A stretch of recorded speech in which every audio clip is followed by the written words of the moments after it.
skies.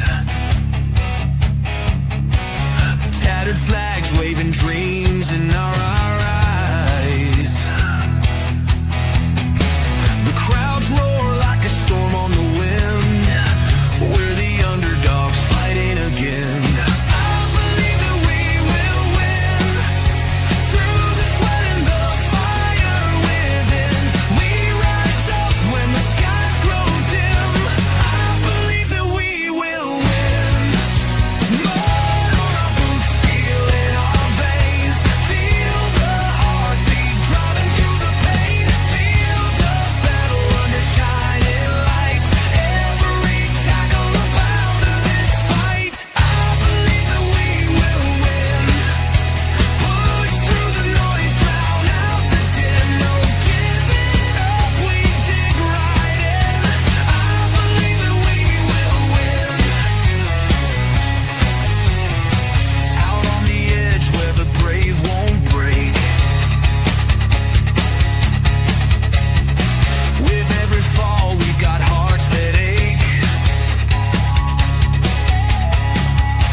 What's going on, guys? Good afternoon and welcome to Stateside Footy World Cup quarterfinal live stream.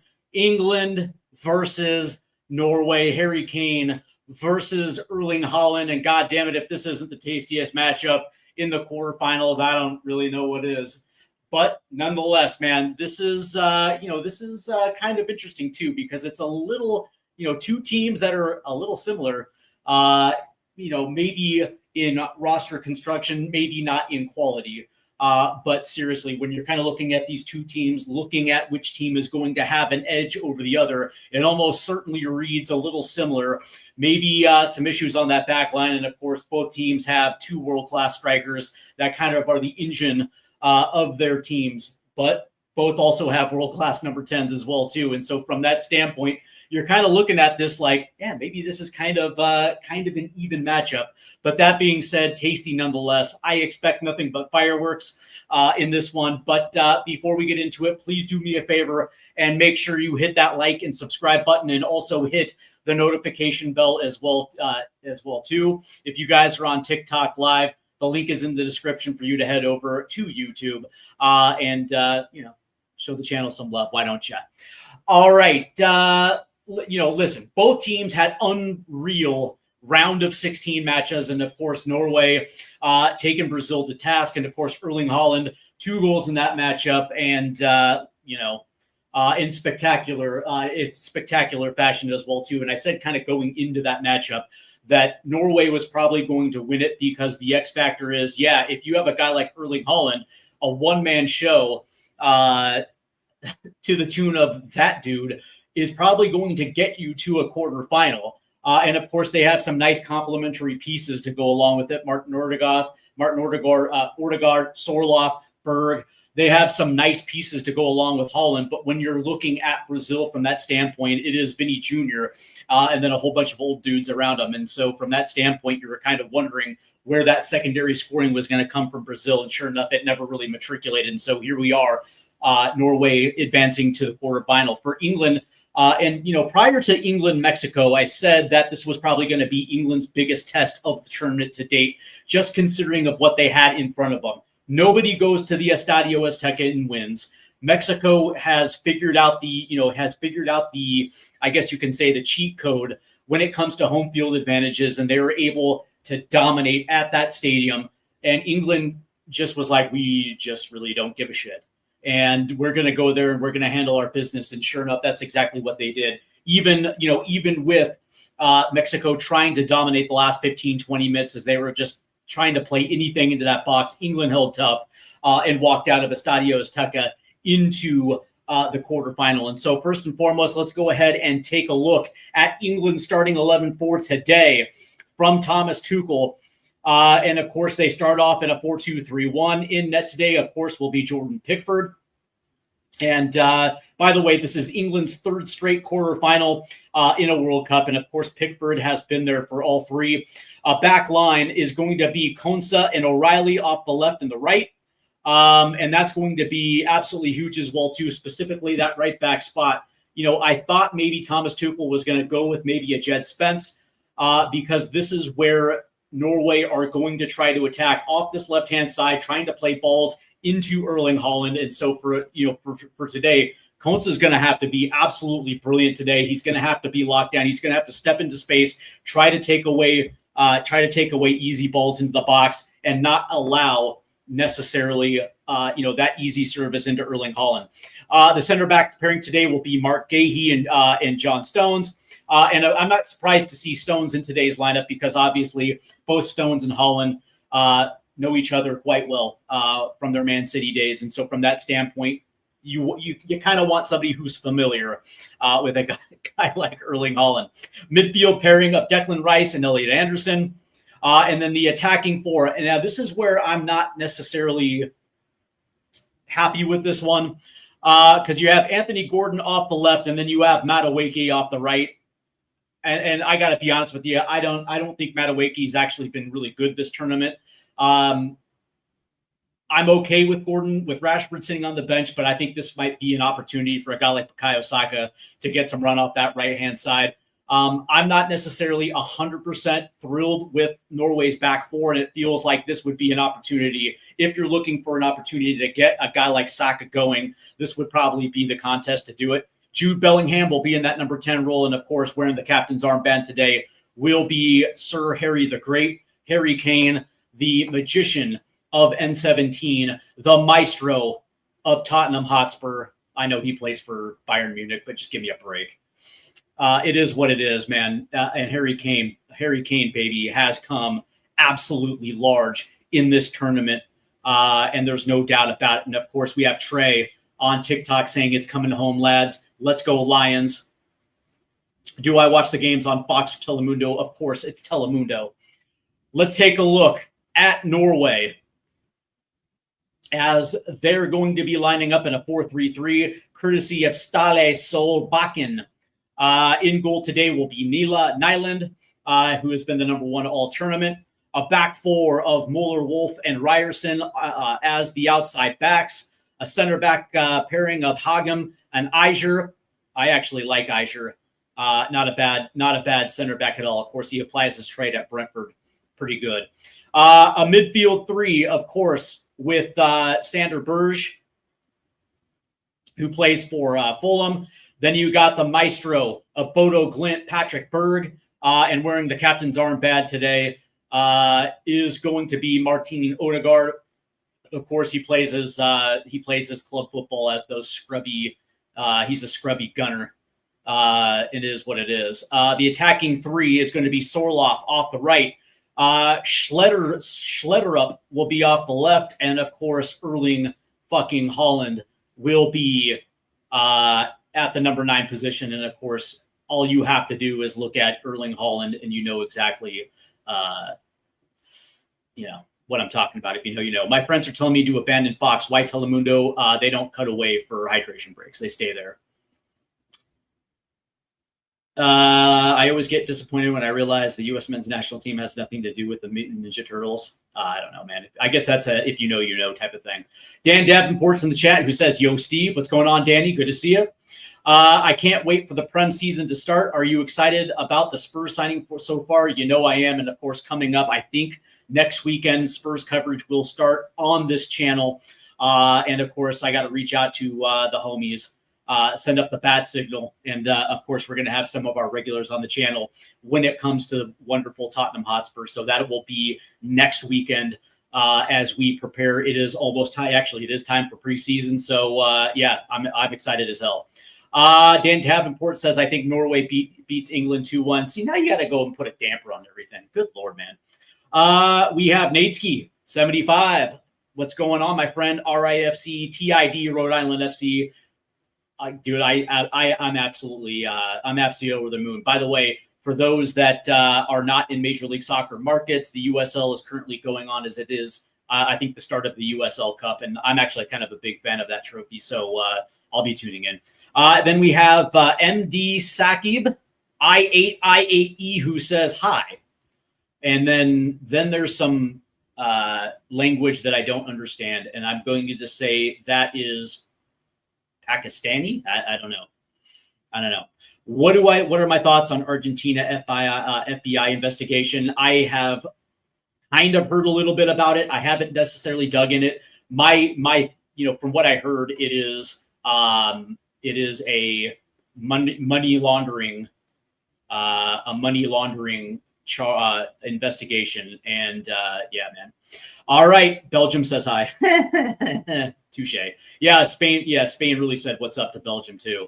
As we are getting set for kickoff here, and there he is, Harry the Great, the ageless wonder. There's, of course, the Viking himself, Erling Haaland, as we are so damn close to kickoff, as Norway will be playing from left to right, as they looks like they're going to be playing to the east stand, as England will be playing to the west. Norway, of course, are in their custom, I guess you would call them, home kits. England in their traditional white. As we are underway, as this goes back to Nyland, as Nyland will play this one forward. As England will come away with this. As Anderson will play it back to Gahey, and Gahey tries to play it forward, takes a deflection, as this will go out. So it looks like England will have the throw-in, as Nico O'Reilly will have the throw-in. Auto parts. As this ball will get forward, as Sorloth will head it over, and so Norway will come away with this possession here. As Nyland will shoot this over to the left back here, as this one's chipped into Berg. Berg will hold possession, as England will try to close the distance here.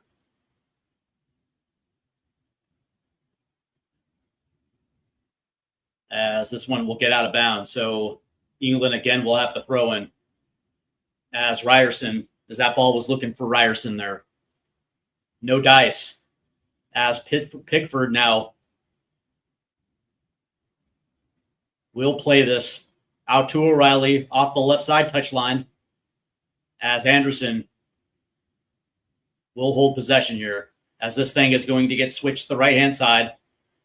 Here's Madueke now, 1v1 against Mueller.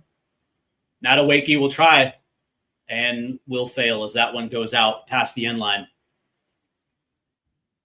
Glenn Russell says he's in England watching. Well, where are you at in England, my friend? And by the way, I have nothing but love for England. I was there in February, London. It was absolutely wonderful. And of course, I'll be going back. As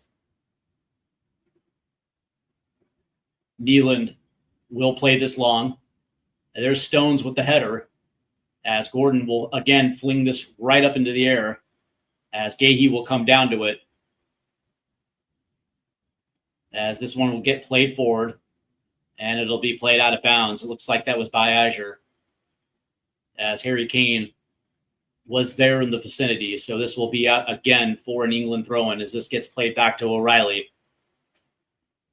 I'm in a Cotswold place called Charlebury. All right, man. We'll have a beer on me, my friend. As Gahey now will play this off. Here's Anthony Gordon. AG will lay this off. That's Anderson. And that ball will get switched over to the right-hand side. Here's Madueke again.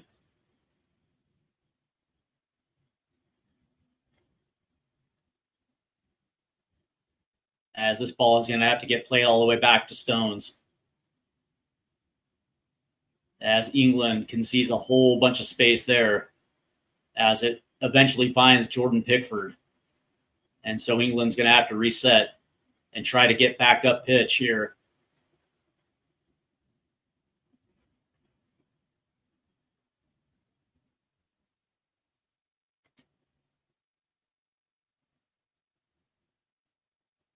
Here's Mark Gahey. Anthony Gordon now off the left-hand touchline. It's Anderson. As Gordon actually made a run there, anticipating a pass over the top. Anderson will play it off to the right, so they're going to switch things, and it's Madueke again. Here's Declan.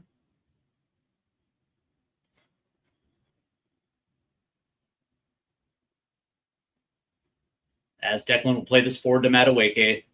There's nothing there, and Madueke has to play it to get back again.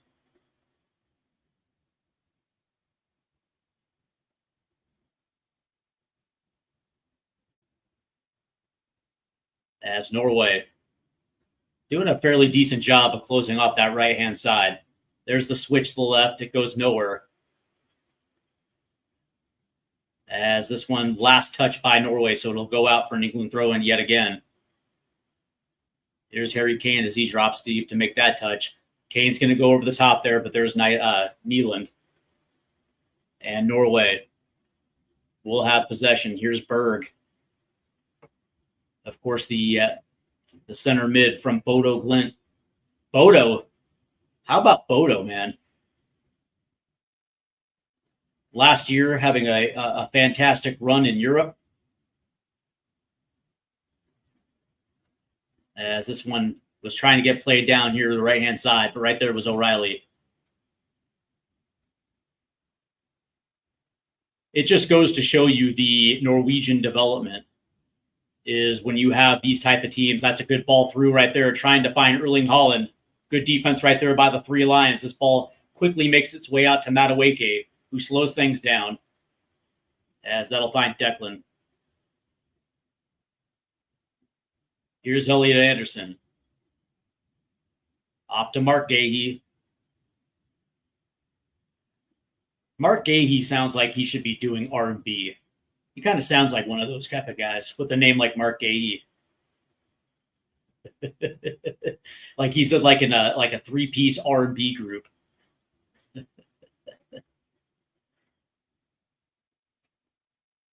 Here's Stones.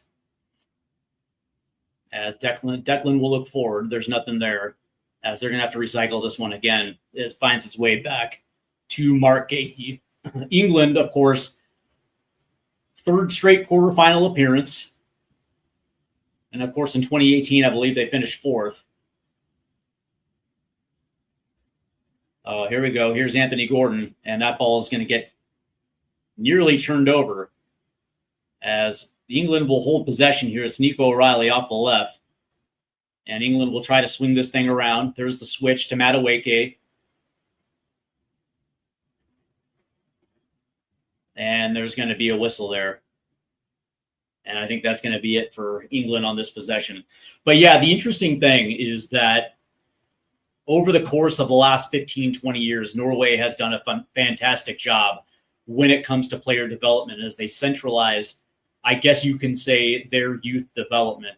And all kids up to the age of 15 play for local clubs. So it's non-professional until they are 15, 16, where they join the national program. And from there, that's where professional clubs usually will, as this one will get popped to Haaland, as this ball will bounce back. England will have control here. Here's Jude.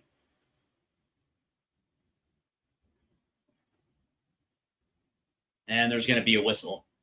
And that's generally where professional teams will pick up their youth talent.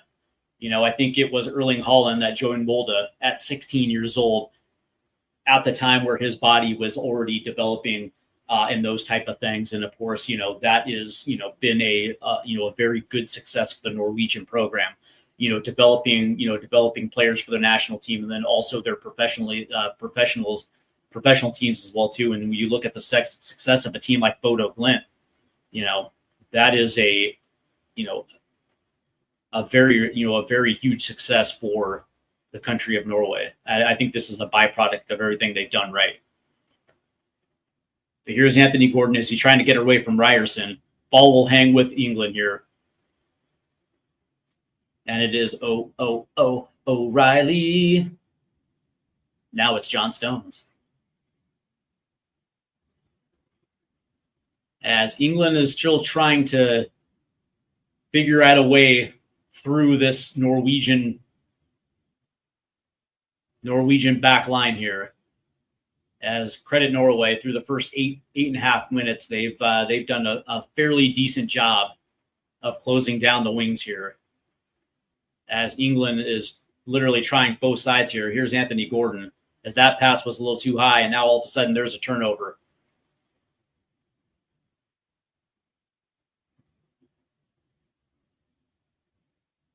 As that's good defense right there by England, as Nico O'Reilly.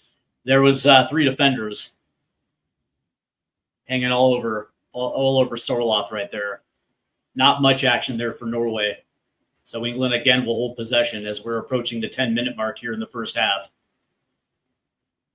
Meanwhile, the English system of developing players usually chews up and spits out young kids by the time they're 12. Only the ones that show promise will make it past that point as they enter their teens. So, they've already been in professional settings by the age of 9. Whether that's good or bad, England has produced some very good talents. Here's Mattawaki now off the switch. And they're going to say handball. King Dragon, how's it going, my friend? Hello from the UK. Where are you at? Let me know. Like, I don't want to say whether or not the English way of developing soccer footballers is the wrong way. Same with the Scottish, which takes takes the exact same page, because here in the United States, you ask 5 Americans, you might get differing opinions of the way that we develop players as well too. But let's see, Devin from the UK. Okay, we have Just Me, who's I guess in Egypt. There's a ball down the left-hand side. Here's Nico. Cuts in. Nico. Oh, that's good defense right there by Azure. Here comes Norway. Here's Sorloth. And he slows things down as he plays this one back.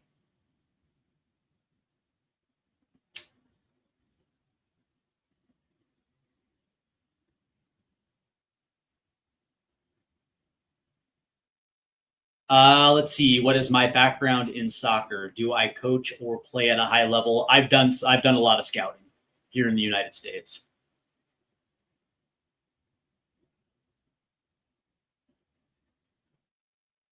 I wouldn't mind an opportunity to do it in England.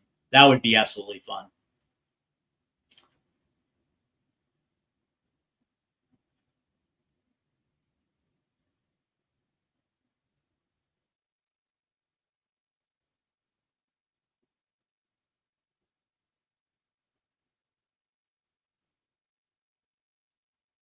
The interesting thing is I wouldn't do it for the U.S. Soccer Federation. I wouldn't scout them. It's as far as I'm concerned, it is not an organization that I would feel comfortable working for. And that's kind of a conflict, because I am a huge fan of the U.S. men's team and the U23s, but having friends that having friends who worked for the Federation, and to hear the horror stories over the last 10 years, it's not something I'm interested in. I have scouted for a few Major League Soccer teams and a few USL clubs as well too. And I actually preferred working for the USL teams.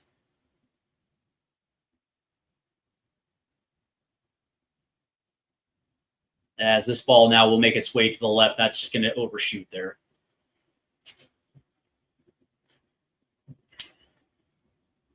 As it looks like there's Serena Williams.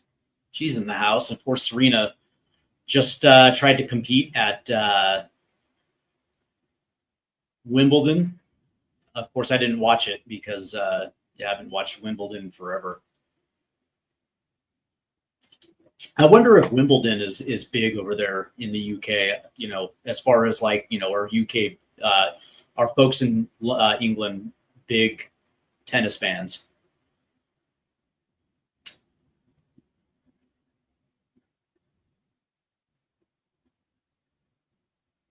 as England again will try to switch to the right-hand side. Here's Madueke, and England is having a hard time trying to break through here, as Madueke just isn't interested in trying to take on this defender 1v1. And there isn't really a lot of bravery to try to create open space through the central areas here, as England is happy as of right now controlling possession and playing everything back and forth here.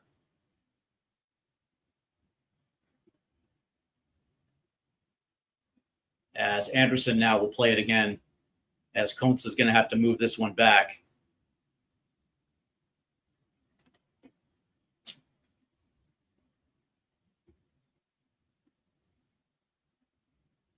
Here's Declan, as he makes his way up to Madueke.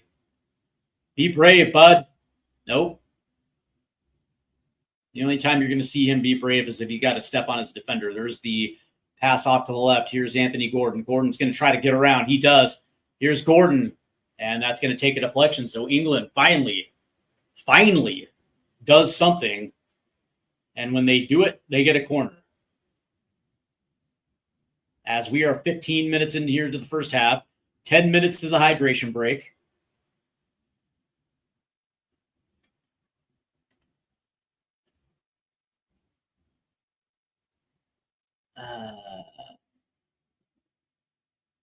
Yeah, okay. So, yeah, somebody, yes. Let's see. And I will get to these comments here at the hydration break because I got my boys here in the chat, so I'm really happy about that. So we're, as this ball is going to shoot through the boxes, this one's going to go out. It looks like it took a deflection there, so England will have the throw in. That was not exactly a promising corner there.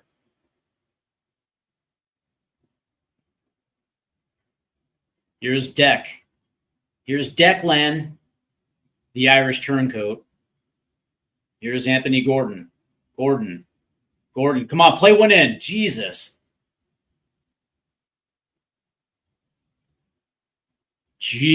Come on, man. Take a chance. You actually had three guys that were positioned to make a run into the box there. As Madueke's pass into Jude Bellingham wasn't a great one, but England will come around and hold on to possession here.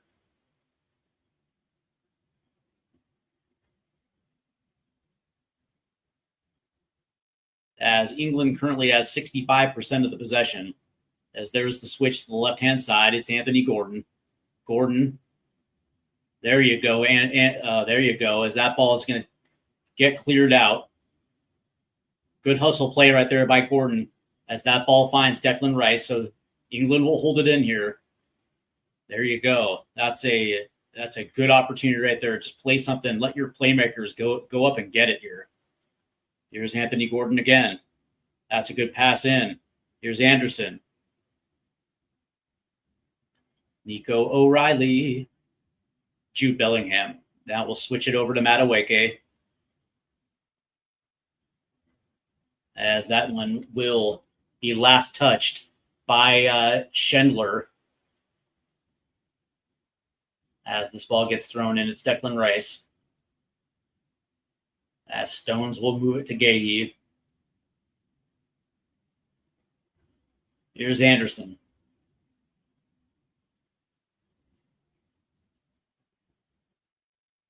As we are coming up to the 20-minute mark here in the first half. As these three Lions haven't exactly been spectacular. Norway's defense has actually been very, very solid through the first 20. Here's Anderson off the left. Ball forward. Here's Anthony Gordon. Here's Gordo. Anderson will play one in. Ooh, and it found Bellingham, and it looked like Bellingham just missed it. That was a good look right there into Jude Bellingham. Yeah, it looked like he just flat out missed it.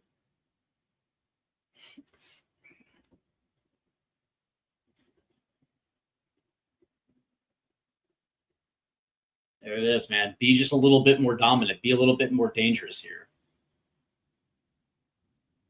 As Norway will try to play out of the back here.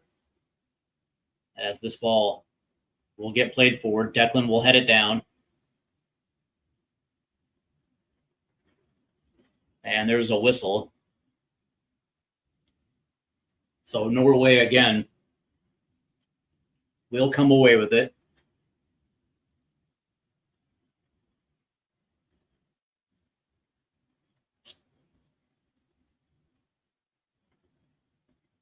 There's a turnover. Here's Harry Kane. Kane. And that ball takes a deflection. Looks like he was trying to make a pass there. And now Norway's going to have to try to play it forward. Head it on. And there's Stones.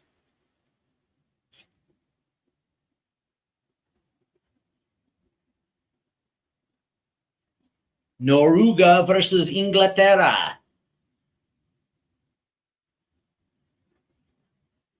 For all you Spanish speakers out there, hopefully I didn't butcher it. As England again will hold possession. They have they have been ball dominant here through the first 20 minutes. Not a lot of end product here, as they have spent a lot of time just trying each side with very little success so far, as they are trying to find a way to unlock it. Madueke has been wholeheartedly disappointing. Anthony Gordon's at least tried. As Bellingham now will lay it off to Gahey. As they're gonna try this again, this time off the right. As Declan now is gonna try to play one to the left. Here's O'Reilly. And of course O'Reilly plays it back again.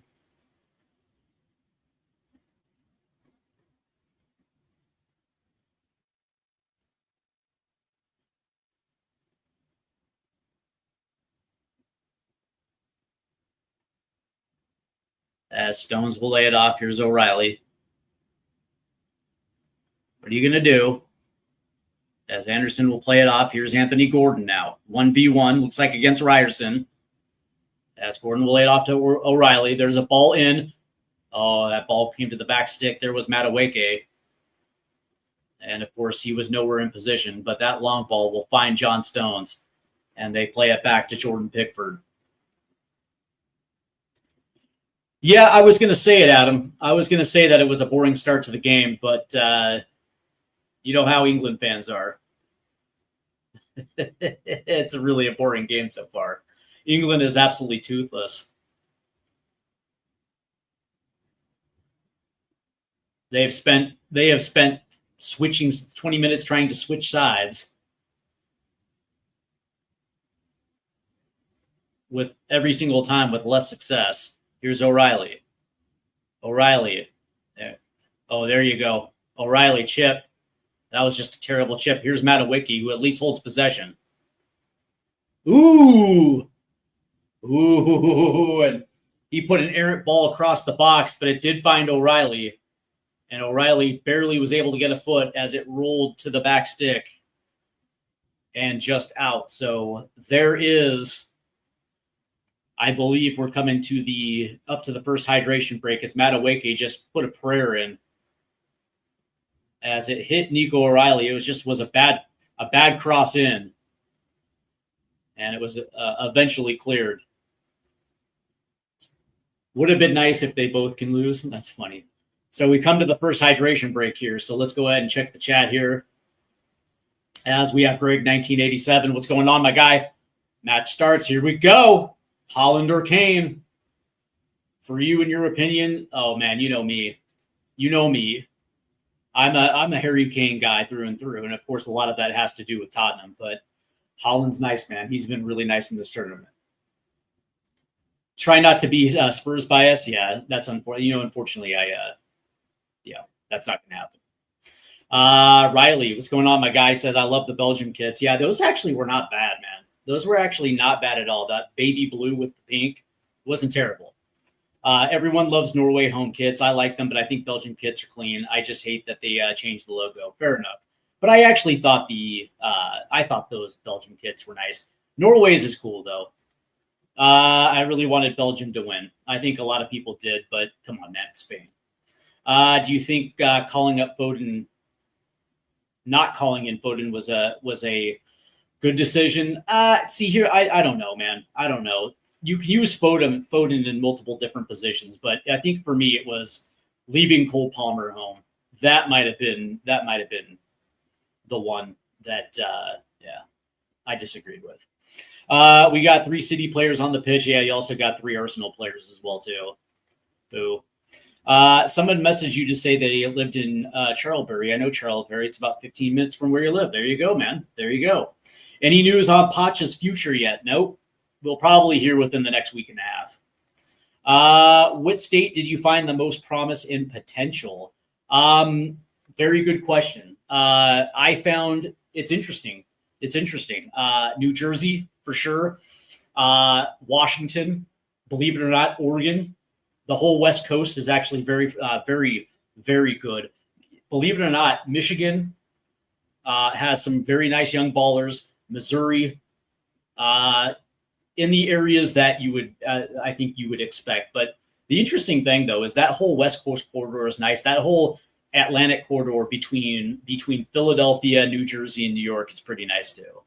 But let me tell you, though, with the advanced, I guess you can say, of MLS franchises that are in the Great Lakes area, especially in Ohio, where you got Columbus and you got Cincinnati, and then you got Chicago on the other side of Lake Michigan. I guess you can say that the youth development in this Great Lakes corridor is vastly improved. Now, the interesting thing is that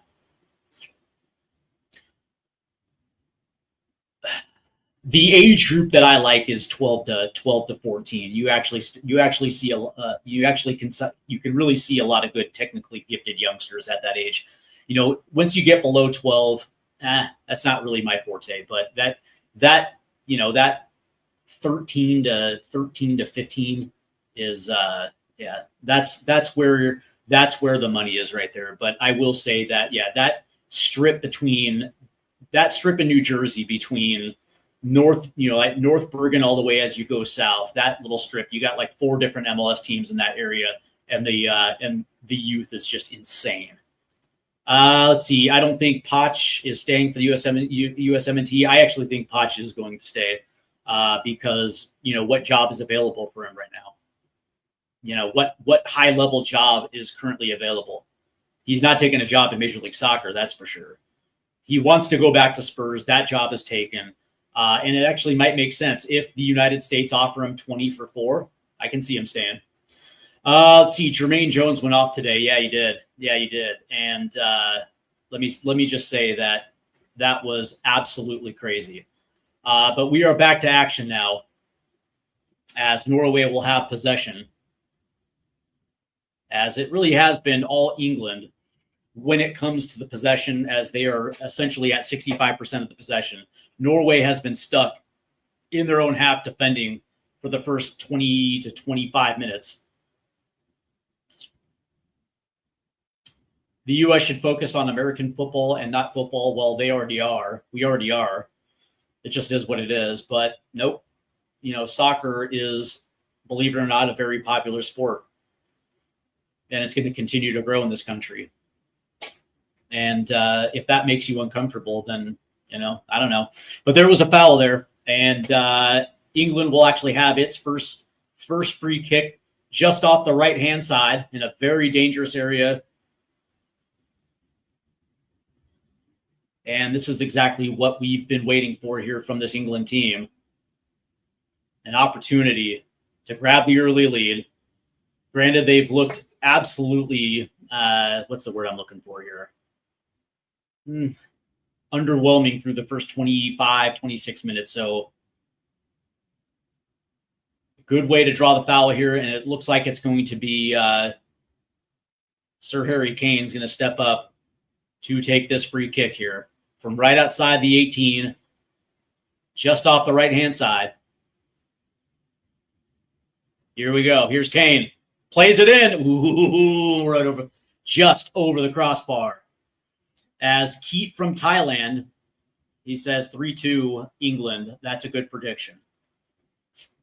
I think my prediction is going to be 2-1 England. I think Norway will get one, and I would be remiss if I said that England will get both of theirs in the second half, which would be par for the course because that's kind of what they've been doing. As Norway is going to try to get up pitch here, as they're going to have to lay this one back. England has absolutely been resolute in the central areas of this pitch, defensively as well too. They've done a very good job of taking away passing lanes, as Norway has found it very hard to get into their attacking half. As here's Odegaard.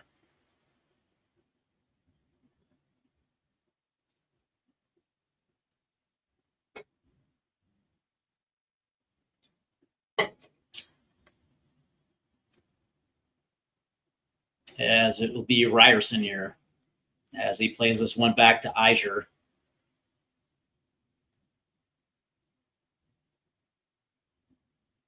As Norway will just hold it here. Here's Berg. Here's Sorloth now. And he lays this back. Here we go. Here's Odegaard now. Odegaard dribbles past his man. Off to Sorloth now. Here's Sander. As they try to chip this one in. It takes a deflection. Here's Odegaard. Odegaard now will play this forward. Trying to find a man. There's Jordan Pickford. Good play right there by Norway as the fans are doing their Viking row.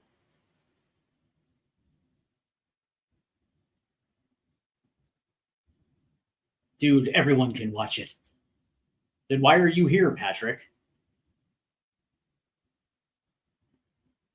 Don't be a loser, man. As Pickford will play this forward. As it finds O'Reilly. Auto parts. As that ball will go out. As Gordon will play this one in. Here's a streaking Harry Kane. Finds Gordo. And looks like there's going to be a whistle there. So England again will get a free kick. Again from a dangerous position. As Ryerson is not having it. Whistle was blown. I don't know. I guess maybe he stepped on a big toe, maybe. As we are now in the 31st minute. As England again will have a free kick from a dangerous area. This time it will be Declan. Declan, no Rice. Of course, Rice is the Irish turncoat, electing to play for England instead of, Mother Ireland.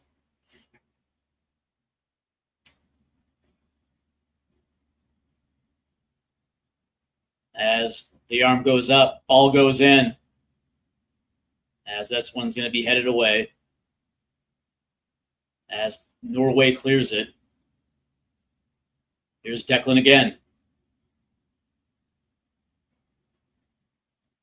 As he's going to have to play this one back, and he surely does. Here's Mark Gahey.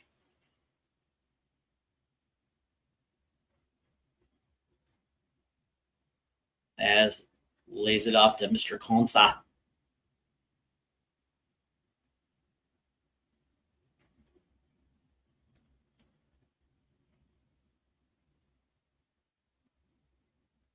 Here's Gordo.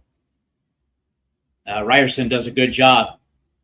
Here's Odegaard, as there's a nice little turnover right there for Norway. As it's Sander Berge. Here's Ryerson now off the right-hand side.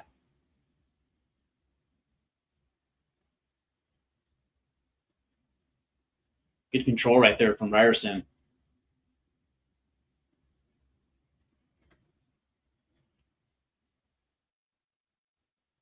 Is that an 8 or Home Dude's got an X on the back of his shirt? Yeah, it's got to be an 8. was like, home dude's got an X on the back of his shirt. X gonna give it to you. What? As here we go. Here's Berg. Berg from Bodo.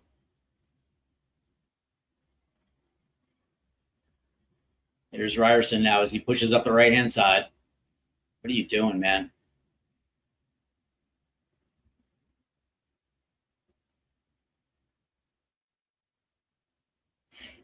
As England's not really giving Norway a lot of room to breathe here.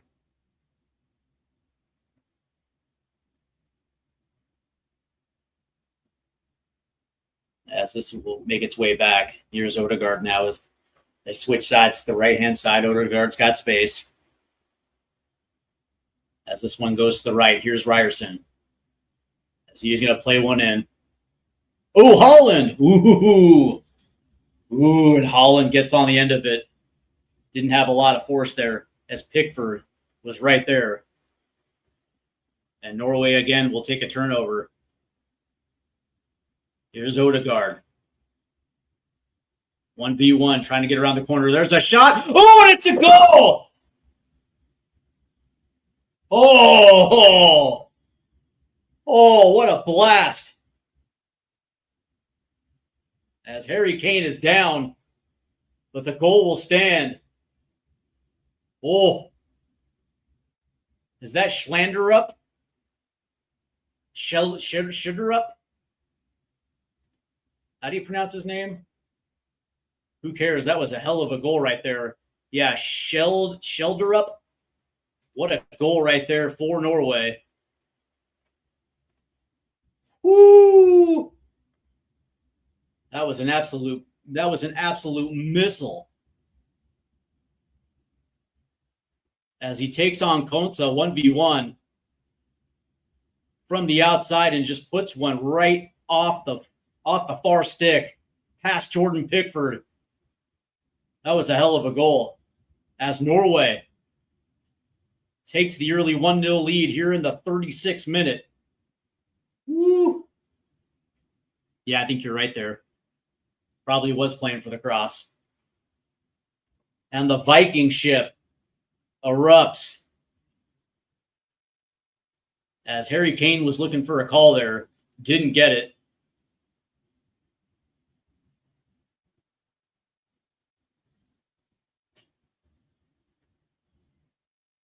Whoo! As England goes down. 1-0 here. As we are in the 36th minute. Norway leads 1-0. And so now the pressure ratchets up a little bit for the Three Lions. As Pickford will play it long. Kane goes up, headed down, but there's Nyland on the play there. Looks like Mr. Jude Bellingham will hit the deck there, but no whistle. As Nyland will play it long again, as Nico O'Reilly tried to jump him, and there's going to be a whistle, as they're going to say this goes against Norway. I don't know. It looks like O'Reilly tried to go over the back there. Came down hard. Ooh, damn. Yeah, I don't understand where the foul is. As anyway, play will resume. Wow. As it had been all England really for the majority of this first half. There's the switch to the right-hand side. Here's Madueke. That's good defense right there by Wolf. Good turnover there by England. Let's see what the English response is. Is it going to be toast or coffee, or is it going to be a full breakfast? We'll find out. What's the response here? As it looks like there's going to be a whistle that's going to go against Ryerson, I believe.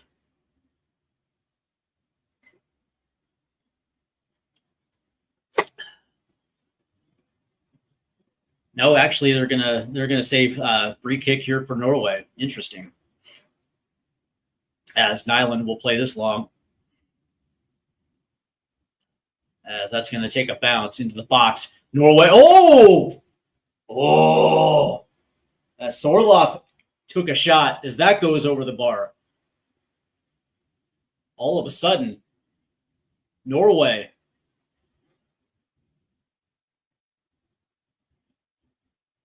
are finding shots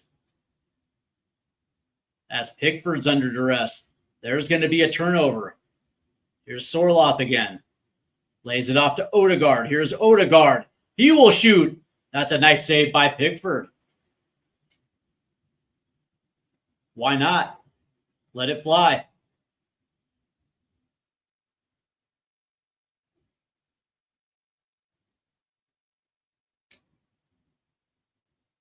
Of course, England went out in the quarterfinals in 2022.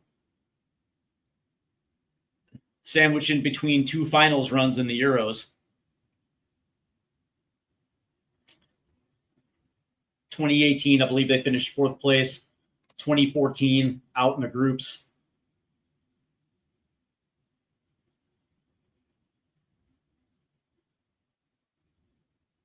This would be a nice accomplishment for England to get to the semifinal. Of course, I have them in the final myself. As Gahey. What you going to do, Mark? As he plays this in, that's going to take a bounce. And now Norway turns it right back over as it's Madueke. As he plays this one forward, Jude looks for Harry Kane. That's going to get cleared away. Odegaard now will just play it forward as Haaland's trying to get on the end of it. As that's going to get out. So Norway gets the throw in.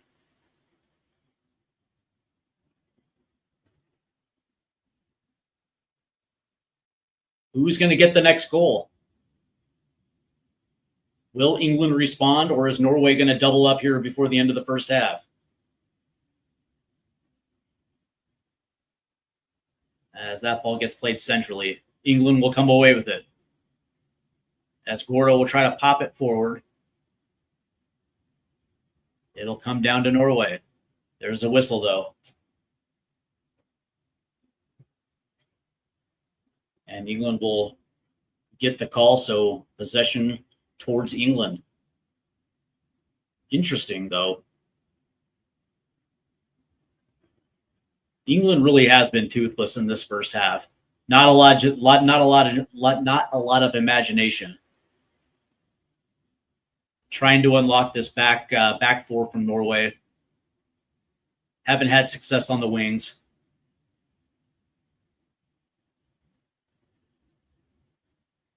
They spent a lot of time switching sides here, trying to find a way in.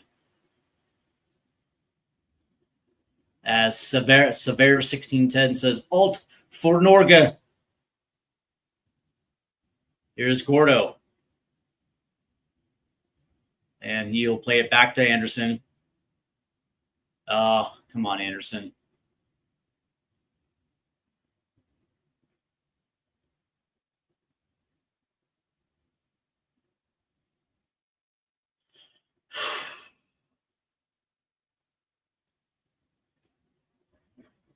As Norway.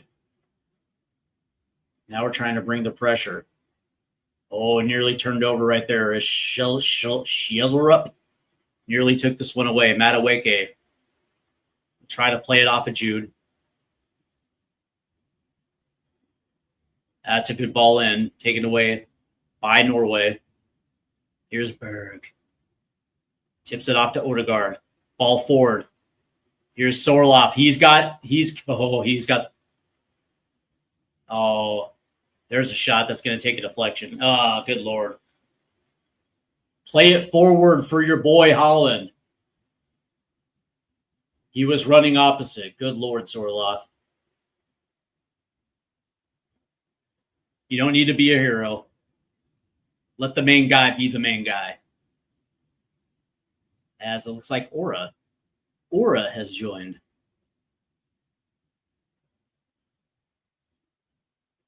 Here's Gordo. And he'll play it off to Madueke.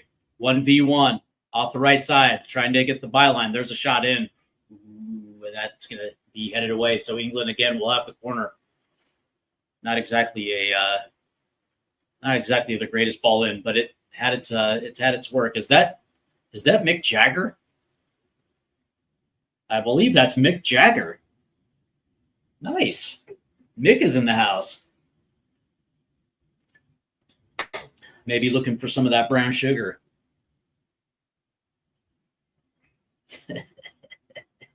He's got enough sugar. So Declan will have the corner here.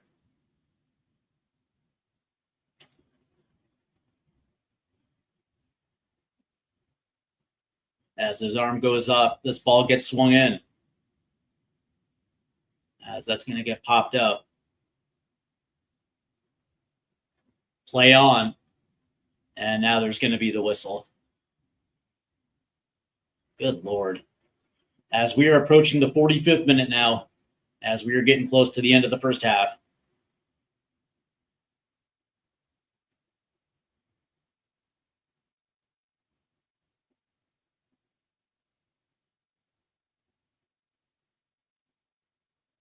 As they're replaying that goal, that was an absolute missile.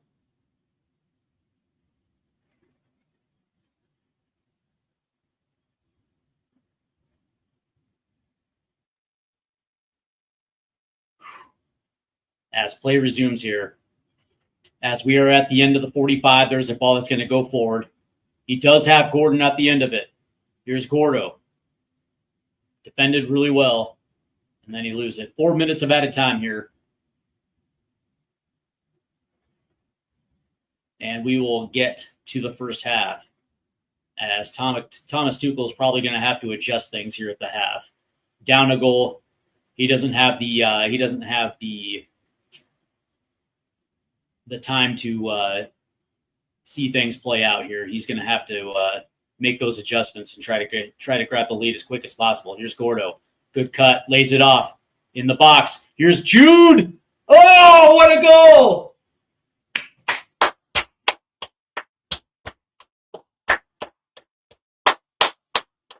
Jude Bellingham.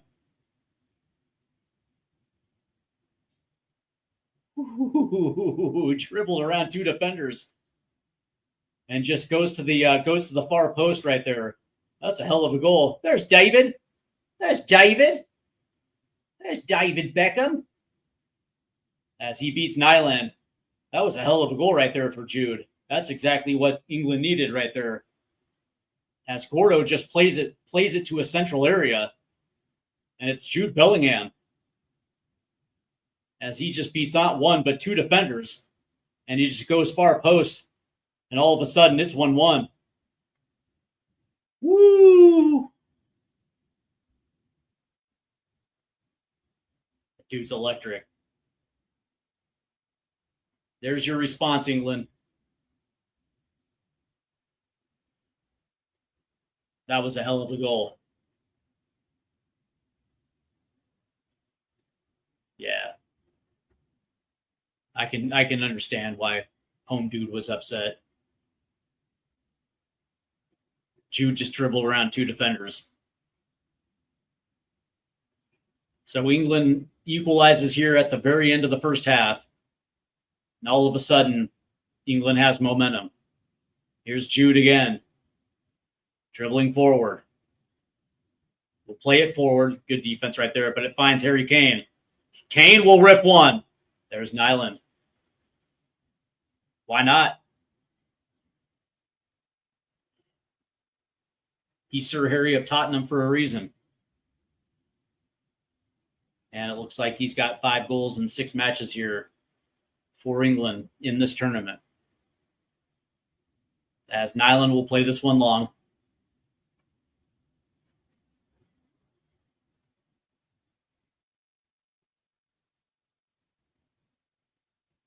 As it gets headed straight up. As it'll find Jude. Lays it forward. Here's Gordo now. Gordo's got Akers in front of him. Don't slow down. Don't slow down, homie. So what does he do? He slows down.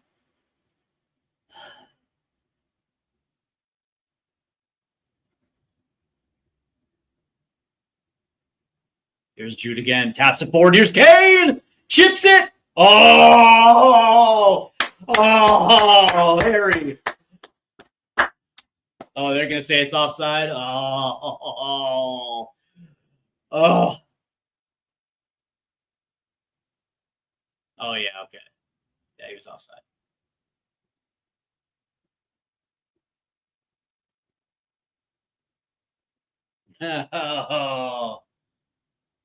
Oh, good Lord. Good Lord. And there it is. There's your whistle for the halftime. As we get into the stats here. Brought to you in part by Telemundo. I'm just playing. All right. England won. Norway won at the half. Your goal scores were Shelder up in the 36, and of course Jude Bellingham in the 45+2. 68 possession for England, 32% for Norway. XG, Norway leads this one 0.34 to 0.22. Total shots 5 for Norway, 4 for England. Shots on target 3-2 to Norway. Big chances, England had 1, and looks like they buried it. Accurate passes 337 for England, 146 for Norway. XG from open play 0.33 for Norway, 2.12. XG on set play, England leads that one 0.09 to 0.02. Non-penalty XG, of course, that is going to be 0.34 to 0.22. When we look at shots off target, both team has 1. Block shots, each team has 1. Nobody's hit the woodwork. Shots inside the box, 4 for Norway, 2 for England. Shots outside the box, 2-1 to England. Passes 355 to 175. That's going to go to England. Passes in the own half, 124 to 110. That's going to go to England. Passes in the opposition half, 213 to 36. That's absolutely dominant. That goes to England. Accurate long balls, 15-7 again to the Three Lions. Accurate crosses, 3-1 again to England. Throws 10-2 for England. Touches in the opposition box, 10-7 again to England. And England has been offsides 3 times to Norway 0. Nobody's been issued a card, but Norway has 5 fouls committed to England's 3. Defense on the tackle front, Norway leads the tackle battle 11-2. They also have 2 interceptions to England's 1. Both teams have 1 block. Norway has 10 clearances to England's 2, and keeper saves. Pickford has 2 to Nyland's 1. The duel battle, both teams are even at 16. Ground duels, both teams are even at 14. Aerial duels, both teams are even at 2. And successful dribbles, England leads that 7-2. All right, let's go ahead and check the chat here. Let's see. Riley asks if I'm going to watch Odyssey. It's releasing on Thursday. I'm going to pass on that. He says he's bought tickets. Okay. Mattawicki is the Pulisic of England, except Pulisic has a Champions League and Mattawicki doesn't. Let's see. Davenport says Wimbledon tennis is actually popular. Okay. I was curious about that. Let's see. Can I be honest? I hate the expanded World Cup. I hope this was the final time we get an expanded World Cup. No, as a matter of fact, not only is it going to expand, it's going to expand again. And I think they want to go to 64. But I will say that I actually have enjoyed it because the group stage was absolutely phenomenal. I thought this group stage was absolutely fun. Let's see. Greg says England should have just scored. We have Derpy, the 5-0 first. What's up, man? How you doing? Disappointing end for the U.S.? Yeah, it was. Auto parts. Well, the dude's last name is O'Reilly. What do you expect me to do? Do you think Leonard Prescott can be the predecessor to Howard? The goalkeeper situation is going to be interesting, man. I think that in this cycle, the goalkeeper situation is going to be far and away better. The reality is our best keepers are young.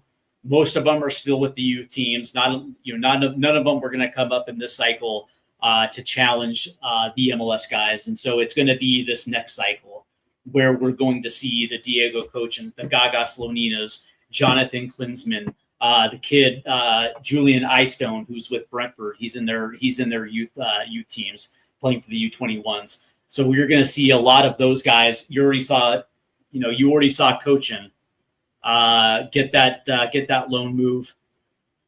And, Klinsmann's going to be back.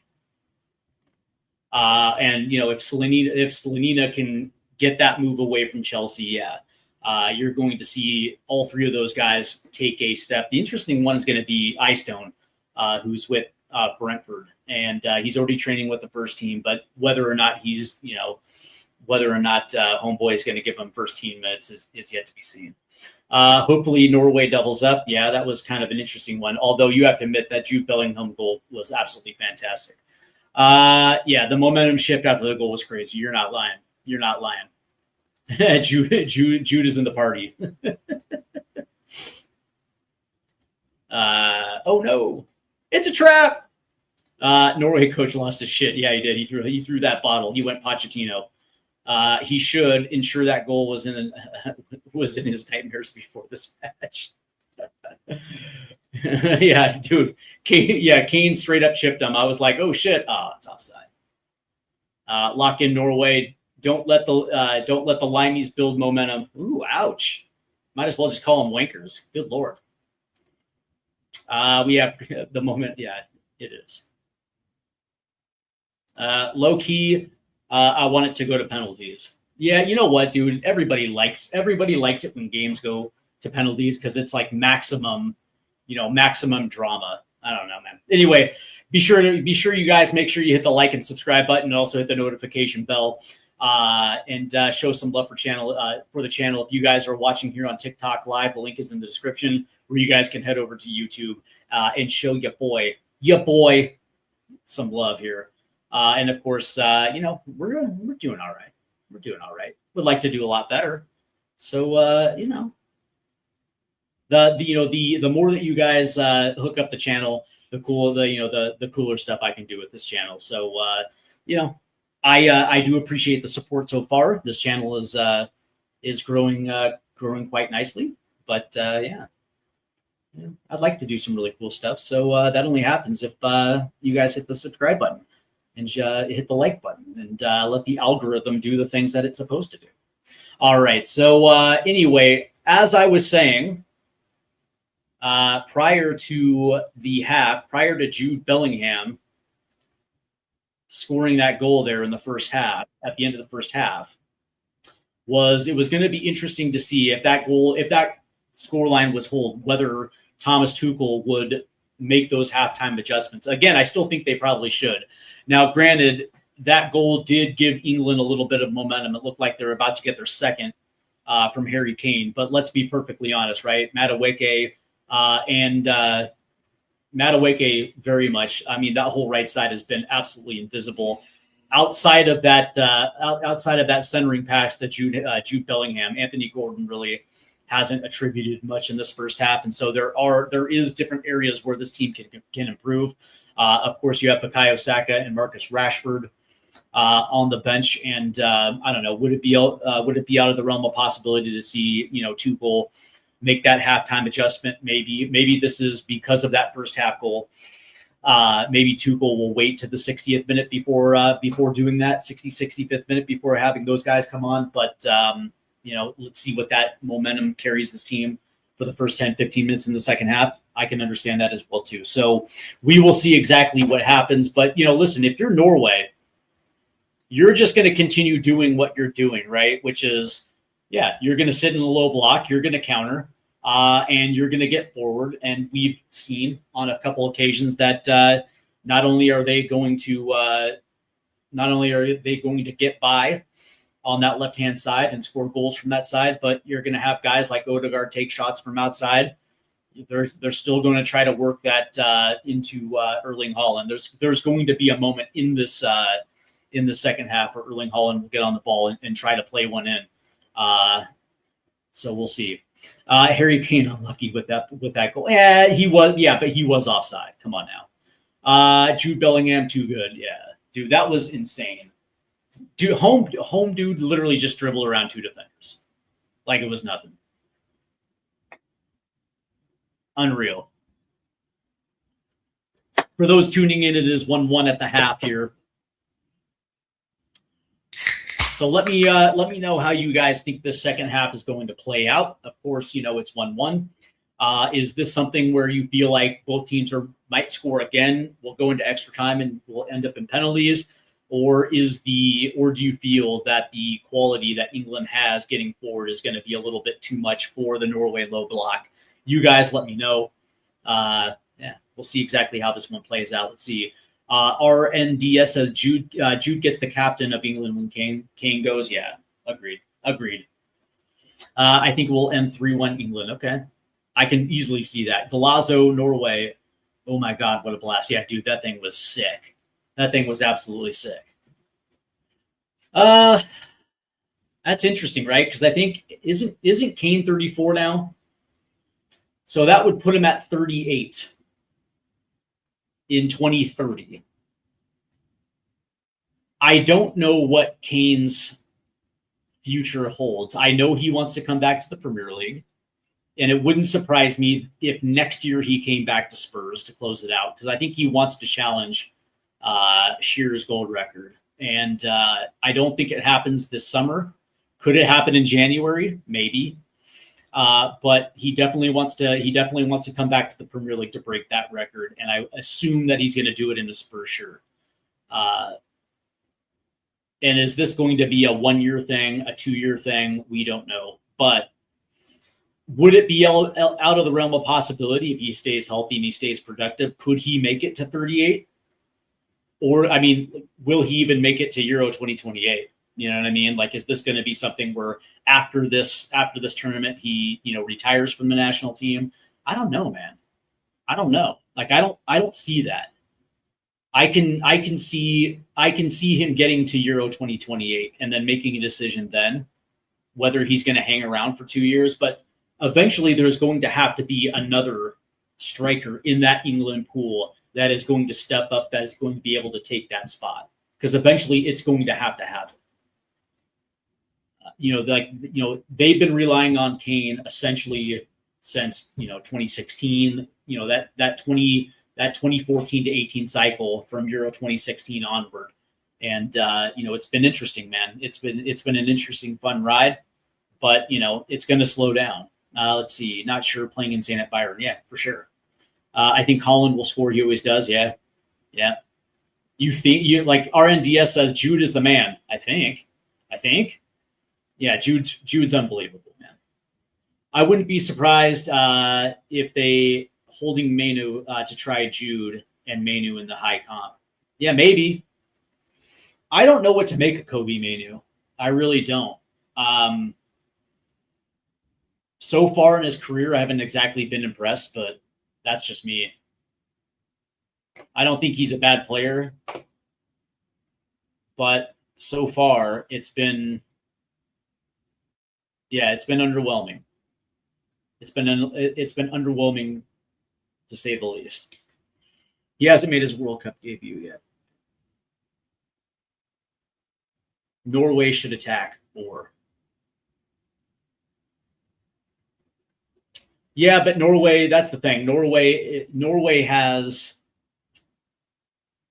committed to this low block, so they're going to get forward in opportune times.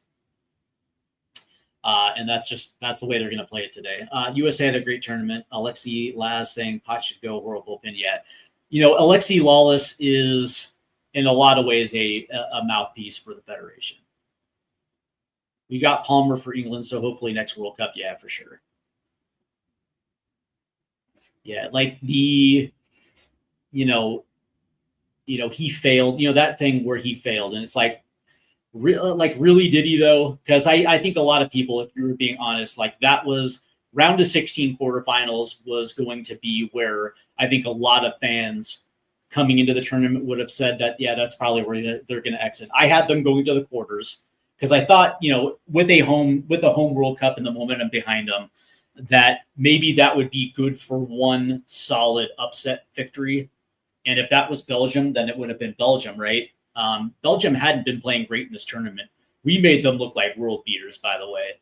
That was such a terrible way to go out. And I do believe that whatever we had, that decision, by the way, on Balogun kind of killed the vibe and the momentum during that week leading into that Belgium game. No excuses. We played like shit, so it is what it is. But the thing about it is like we played the best football under Pochettino that we've seen in a long time. And I would like to see a full cycle for Pochettino, and I would like to see him shape the player pool in his image, because there is a certain profile of player that he likes. And, the next wave of young players will be pushing upwards by the time we hit Copa America 2028. And so I would love to see what Pochettino does with these young players, because we will have some returning players for sure. But it's time for the next wave to make their presence known. And honestly, I don't trust anybody else but Pochettino. If I'm being perfectly honest, like, I don't think it's time to go back to an MLS domestic coach just yet. Maybe for the 2030, 2034 cycle, sure. But it looks like Eberichieze is going to check on here. But I see the potential in Manu 100%. Yeah, I do too. He's got to be in the right environment. 4-1 is a horrible result, but I can't deny it. But round of 16 is not a bad stage. Yeah, it's not a great stage. I mean, it's something we've always achieved, right? It's getting over that final hurdle to unlock the quarterfinals. And we've only done it once, and that was damn near 25 years ago. And so from that standpoint, you hope that we would get a little bit better. But, the U.S. soccer is a victim of their own undoing. They went with Klinsmann only to revert back to a bad coach in Berhalter, and then they went to Pochettino. So hopefully they keep Pochettino. Kane needs to get more involved. I would agree. I think England will have Tuchel again. To be honest, yeah, he is. I thought Tuchel signed an extension. If I'm wrong, I thought I heard that. I heard Tuchel signed on for another 4 years. I could be wrong, but play is about to resume here in the second half. England's now going to be playing from left to right, and we are underway here in the second half as this ball gets played back to Jordan Pickford. That's such an English name, Pickford. As Pickford will send this one way down, as Norway will come away with it. As Shutterlup tries to play it forward. I think they're going to say this is England ball here. Do we have Dan Burn on? It doesn't look like it. Eberichieze did get subbed in. It looks like the center back pairing is still Gahey and Stones. It is 1-1. I like Dan Burn, by the way. I've always been a big fan of his. As that ball is going to get played forward, finds Anthony Gordo. Here's Harry Kane. Yes, there's going to be a whistle. So England again will have the free kick right outside the box off the left-hand side. And this is a great way to start if you're England. An opportunity to go up 2-1 here to start the second half. As it looks like Sander Berge is going to be the guilty party. You think Gordo's playing so good? Because I thought he was kind of mid in the first half. Towards the end of the first half, I thought he got better. But a good portion of that first half, he wasn't being daring at all. And, yeah, so it looks like Declan is out for the second half as they brought in Eberichieze. Again, another Arsenal scumbag. I'll just say it. I'm not an Arsenal fan. Boo that man! Declan is not fit. Okay. Fair enough.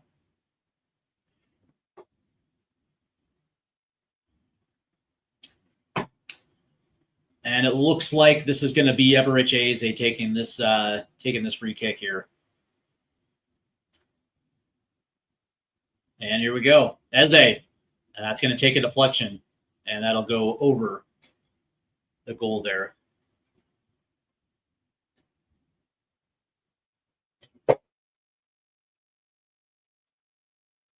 As that just went straight in. Takes a deflection, by the way. Looks like it was off of Elliot Anderson right there. I do support an MLS team. I am from Seattle, so from that standpoint, I do follow the Sounders quite a bit. They're not a bad team. I like their roster balance, and I like the fact that they win a lot. As this one is going to get played out, so this will be a Norway throw-in off the left-hand side, and of course they throw it in. They throw it backwards, so free kicks are so bad this year. I would probably agree with that. Oh. As this one's going to get played back all the way back to Nyland here. As the second half has gotten into full swing, we're in the 48th minute. Both teams are knotted at 1. World Cup quarterfinal with a trip to the semifinals.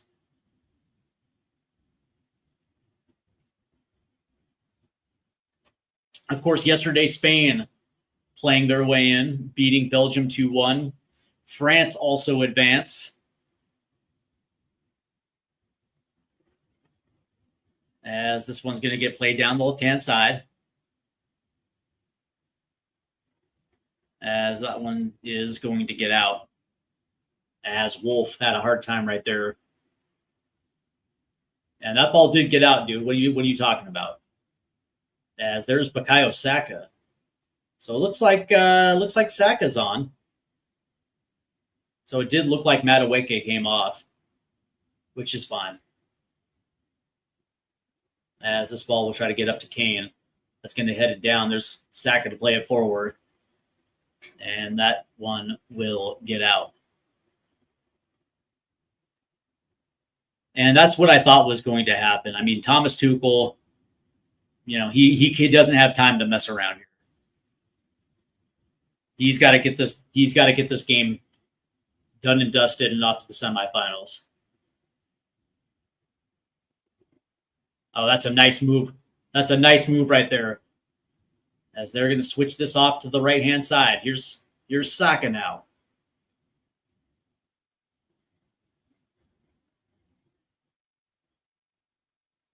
Konsa. Saka. Lays it off to Anderson.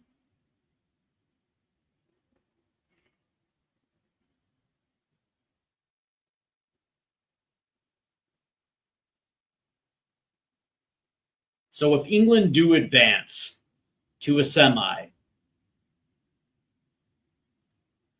there's going to be a lot of apologies, right? From the English fans to Thomas Tuchel that took a piss out of him for his roster selection. Here's Eze with the turnover. Has Saka to the right. Passes a little forward. But here's Saka now, 1v1. Cuts in. Tries to shoot. There's a deflection. But you would think there might be some apologies because it looks like if he's able to pull it off, Tuchel was probably right. But also, this run into the semis isn't as good as the two runs to the finals in the Euros, but certainly better than Southgate's 2 World Cups, where they couldn't advance past the quarterfinals. Actually, no, 1 quarterfinal, 4th place finish. Ooh. Yeah, Sorloth kind of put it in there. Do I have a favorite to win the cup? If England can get to a final, I kind of like England. France, I mean, it's easy to say France, even though I predicted France would win. But if England can get there, man, see, 100% we need to apologize. Although I do like Palmer and Foden. See, I'm okay with him leaving Foden. But yeah, Cole Palmer, that is a hard decision to make because Cole Palmer can do a lot of things for you. I'd actually prefer Cole Palmer over Eberechi Eze, if I'm being 100% honest. As this ball gets played in, it's going to immediately take a deflection out. But here's Ryerson. As Norway will try to hold it in, Ryerson will play it in. Here's Haaland, and he gets on the end of it, and Pickford brushes it away. The thing is, I've seen a lot of Foden with England, right? I've seen him as a 10. I've seen him on the left. And don't get me wrong, he's had some good tournaments. Like, I'm not going to sit there and take it away from Foden. But here's the thing. I kind of like the left side combination of Gordon and Rashford. I kind of like it. I just don't know where Foden necessarily fits in this team, whereas Cole Palmer, I'm not saying that Foden is that bad. I'm just saying I don't know where he fits, where Cole Palmer very much fits on this team. As a matter of fact, he's kind of fits the profile to Tuchel like a T. He just liked Eze a little bit better. As this ball gets swung in, headed to, and it gets right through the box. And Norway will do this one again. It's new, which people didn't like, but it's paying off. Yeah, 100%. Yeah, that exclusion was, you're right, it was absolutely mad. Without a doubt. If you had a tandem at the 10 with, Jude Bellingham and Cole Palmer, and you have Cole Palmer coming off the bench, it's like, Jesus. And that's the thing. It's like Eze is good. He's just not Cole Palmer. So Norway will do it again, as we're in the 54th minute now, as we're going to see what Norway can do on this set piece, as this ball gets swung in. Headed down, shoots! Oh, it's a goal! Norway off the set piece, as that ball finds the back post, and Norway scores.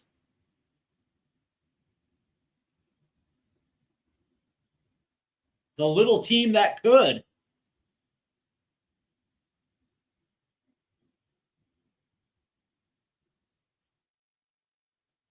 Wow.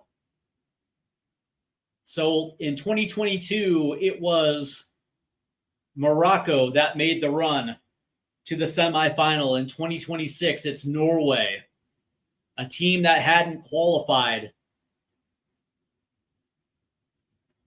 in 28 years. As this ball gets headed down, as it gets poked, are they going to chalk this one off to offside?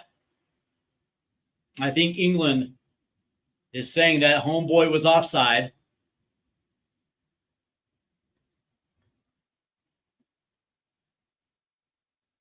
As Pickford makes the original save, it just goes to the back post, and there he was as he put it in. From that, yeah, so they're going to go back to VAR, because from that angle, it looked like homeboy was offside.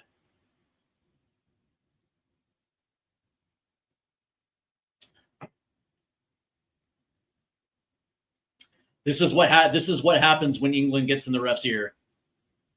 They're gonna say that. Oh, they're gonna say Haaland.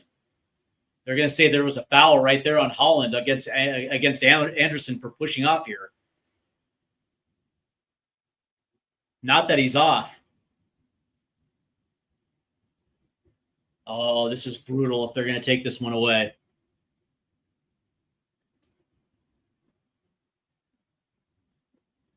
Oh.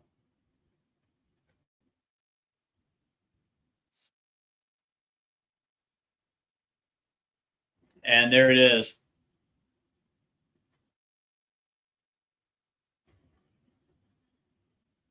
Yep. As they're going to say, Erling Haaland pushed Elliot Anderson to the ground, taking a goal away. Oh, that's brutal. So it's Arsenal versus Norway, huh?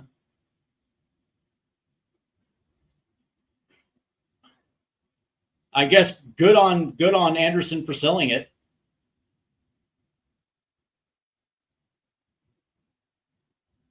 Oh, that's brutal. Yeah, dude, this VAR really is.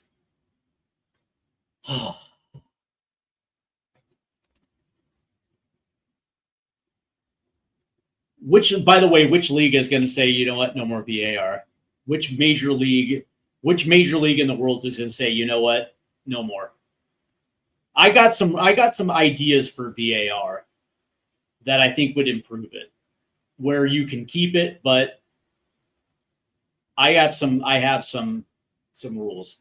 So this will be another corner for Norway. So they chalk it off for the foul. So Norway will take it again as this ball gets whipped in, as Haaland will head it back. But Norway will get the throw in. Heads up play right there by Shuttle Up. If they score for a fucking play, I like that. As it looks like Ryerson's down. All right, so here's the thing for VAR. Under no circumstances can VAR just interject when they want to. It has to be the main referee has to call to the booth. If there's something that they didn't see, that's when they can call on VAR to double check it. But VAR absolutely cannot just interject whenever they want. The only time it's automatic is on to review goals. And that's it. Just to make sure that's kosher, right? Kosher. Each coach has a challenge per half, where if there is a call that they feel like needs to be reviewed, they can challenge it. But that's it. The only time VAR can interject is on potential missed offsides or goals. That is it. If there's something that needs to be checked, it is up to the referee on the field to initiate it. Other than that, whatever call is on the field is it stands. That's it. So it looks like Norway is going to make their first substitution. Looks like Arsnes is coming in. So Norway will have the throw in here. But yeah, that's the thing. It's like the thing that I don't like is the fact that VAR can just interject whenever they want. No. That's not how it works. Like if there is a call and a referee makes a decision, all of a sudden VAR just interjects. It's like, no. Call stands on the field. That's it. Unless the referee didn't see it, the ref can initiate VAR, but VAR can't just interject whenever the hell they want. Coaches get 2 challenges per half. And the only time VAR is automatic is to replay goal scoring opportunities, like if somebody scored, just to make sure there was no foul on the play. And offside when it happens. That's it. And the game will go a lot smoother. Calls on the pitch will stay exactly there. No automatic VAR. And this game will go a lot quicker. Also, you're not going to have 8 minute added time, 8 to 10 minute added times at the end of the halves.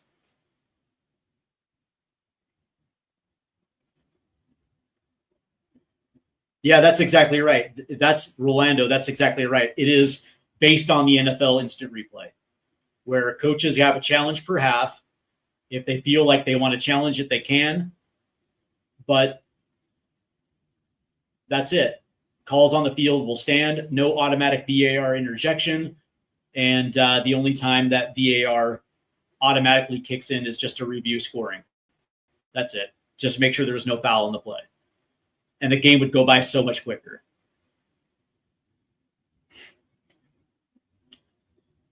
And let's say R&D 5 says our defense needs changing. Yeah, I guess. They've held up pretty well. You just want Dan Burn. No, but here's the thing. It's like they were fortunate that they get this call chalked off for that foul.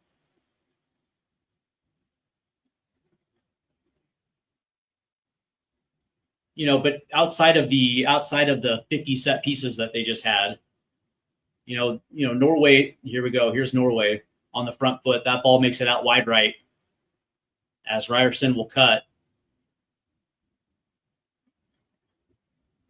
Is that Arsnes?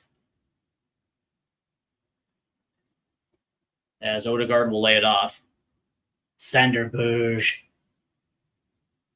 He sounds like a soap opera character. Sander Berge.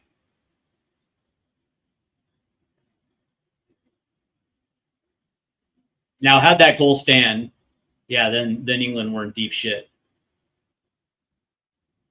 But the game is still 1-1. There's a chip over. Here's Sarloff trying to play it in. There's Anderson. And they're gonna say that one out. Terrified of Haaland. Yeah, that you gotta be careful. You gotta be careful of Haaland. But credit to England though, they've kind of taken away the Norway's ability to cross into the box. We haven't seen a lot of crosses in. As it looks like there's Ryerson. He's come off. Here's Pickford. As we're in the 63rd minute, as that one gets headed forward and out of play. So England again will have to throw in.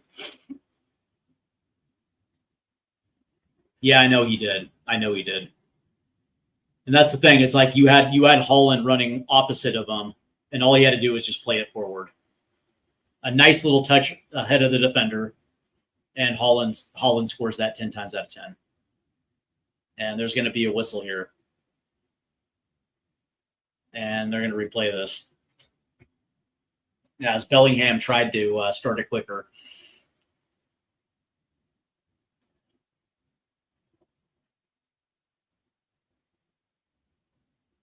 And if this is where Norway goes out, hats off to Norway. They've had a miraculous tournament. As this ball is going to go over the top. Here's Gordo, and he can't save it. So it'll be a goal kick for Norway. Yeah, you have to tip your hat to Norway. They had themselves quite the run. This is not a bad point in the tournament to go out. That being said, they'd like to get to a semifinal. There's Ronaldo, the Brazilian Ronaldo. Haaland deserves it, to be honest. Yeah, he does. You'd like to see, and that goes out, so it'll be a Norway throw-in. You'd like to see Norway push England even harder here. But that's the thing. It's like you kind of have that feeling that England will find their second sometime in the next 15 minutes. Yeah, it's true, man. And they've done a very good job today of being that very thorn in the side counterattacking team.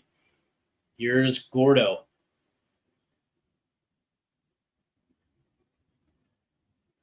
As Gordo gets around the corner here, plays it in, tries to find Kane. Oh, good defense right there by Norway. As Kane was looking to turn there, that's good defense as Pickford comes out to play it forward. You have Gordo and Jordo.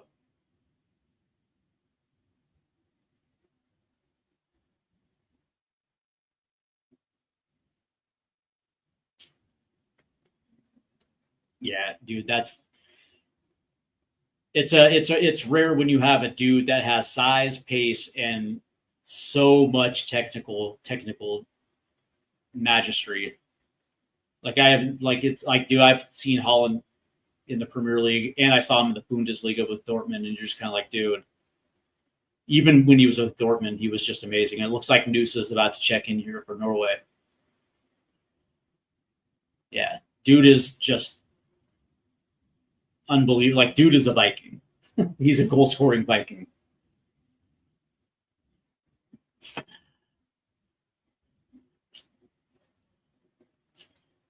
So it looks as if Nusa is going to be checking in for Sorloth. And it looks like Oscar Bob is actually coming in. And then Nusa's coming in as well, too. So Schlutterup is coming off. And, of course, he scored the goal for Norway. That was an absolute missile. So he's coming off. So Oscar Bob and Nusa will be checking in. People say he's the bigger Messi. Yeah, I think they're just two different players. Messi is just crazy agile and he's world class with both feet. I don't. Yeah. Okay. Yeah. Maybe. Messi is just so agile. Like there is no space that he can't work himself out of. I that's the difference between Haaland and Messi. It's like there's no space where Messi's going to ever be in trouble. He'll figure out a way out and still be able to hold possession. Where I don't necessarily think Haaland is like that. But again, two different players. So we are at the hydration break here in the second half. There's Adrian. What's going on, my guy? We are writing our writing our luck. Yeah, you are. As a matter of fact, you guys were fortunate enough that VAR saved your asses there. That goal probably should have stood. Let's see, number 26 of Norway, is that Kevin Sullivan from the future? That's well played. It's his future doppelganger.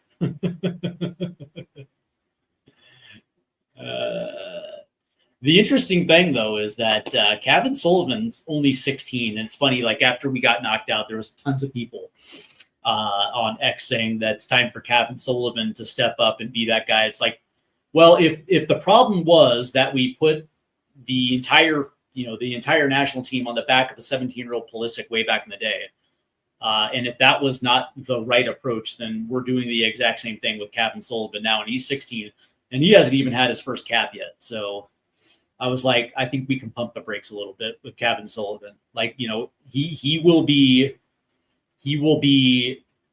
within, making his first team debut within this cycle. And when it happens, it happens. But let's just go ahead and slow roll with Kevin Sullivan. We don't need to make the same mistakes again. He's going to City when he's 18. So that's going to be interesting when it happens. But let's see. Kiona is the best player. For Mexico, he's okay. Why Donovan did not play this year? Landon Donovan? Is that what you're asking? Why did Donovan not play this year? As it looks like Reece James is coming in, as Gordo will come out. Yeah, because Landon Donovan's 45 and hasn't played since 20. Landon Donovan hasn't played for the national team since 2014, late 2014, and he's like 40. He's my age. He's 45. He's been retired for football since 2018, so that's why.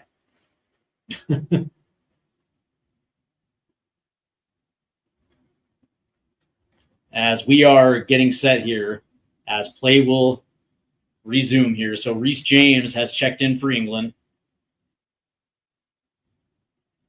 As Norway has made switches on the wings on both sides, as Oscar Bob and Nusa has checked in for Norway. And for England, Reece James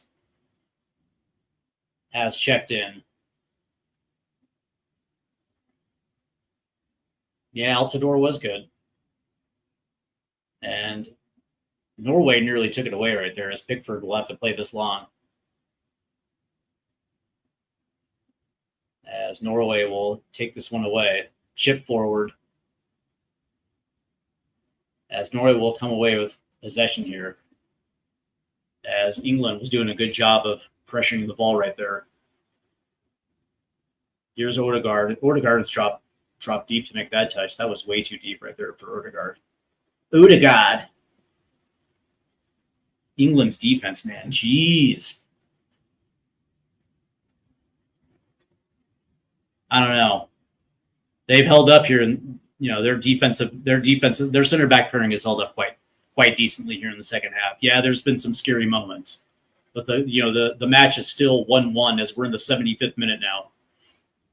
Excuse me, the 72nd minute.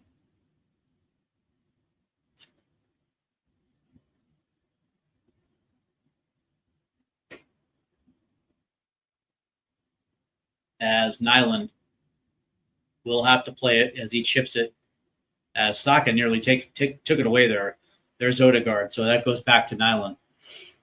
As Norway got away with run there. That easily should have been an England turnover right there. Saka just couldn't corral it in. As this ball is going to make its way up, here's Saka. Bakaya marked by 2.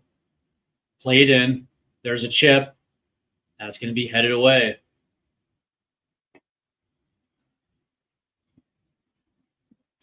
Here comes Norway.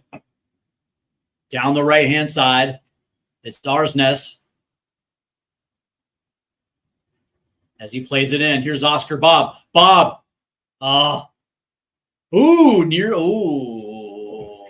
Scary right there. As Pickford will come out. As Gahey finally gets up. As you can see that sock is tore right there. As it looked like Erling Haaland came in there with a challenge. I think maybe Mark Gahey had something to that. As England now is down the left-hand side, here's Nusa. Nusa going to play it in. Finds Erling Haaland. Ooh. Haaland plays it. Trying to find Berg. Bounces out to Nusa. Plays it in. Here's Nusa. Trying to get around the corner. Cuts in. And that's going to get out. So Norway will have a corner as it looks like Konsa made a nice little play to get his foot in there to deflect that one away. There's John Terry.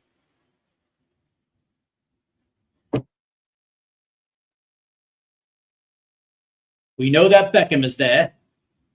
And there's John Terry. Where's Frank Lampard? Oh, yeah, he's coaching Coventry.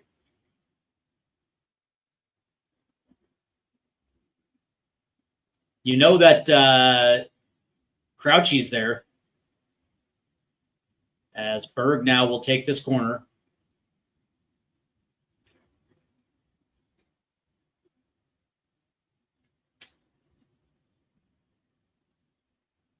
As the ref gets everyone settled here.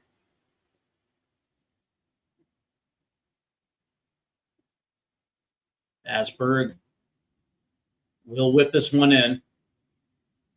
Here it is. As that's going to get punched forward. Arsnes will play one in. Oh, off the post! Oh, off the crossbar.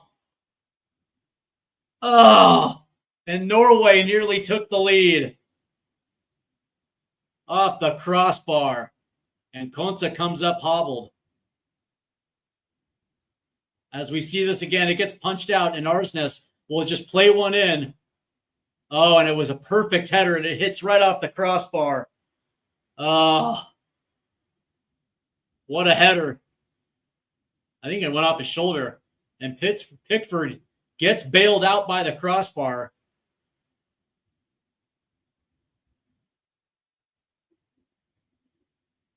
As England holds tough.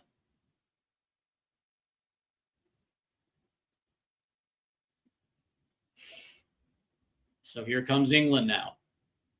Trying to work up the left side. As they try to put one through, that's going to take a deflection out, so England will have a throw in. As now all of a sudden things have started getting a little interesting now. Here's Reece James. Over to Stones. Here's Saka. As Bakaya has been kind of mid here in the second half, there's a ball that's going to be over the top, headed away. As O'Reilly plays it in. Here's Reece James. Over to Saka. Bakayo. We'll try to cross in. That's going to take a deflection. As Haaland looks like Haaland. Haaland is just throwing dudes to the ground. Here's James. As it'll make its way over. Here's Ebereche. He's going to play one in. Headed away. As England will hold this thing in. Over to Eze. Easy money sniper. As that comes over to Stones. Out to Bakayo. Saka will lay it off.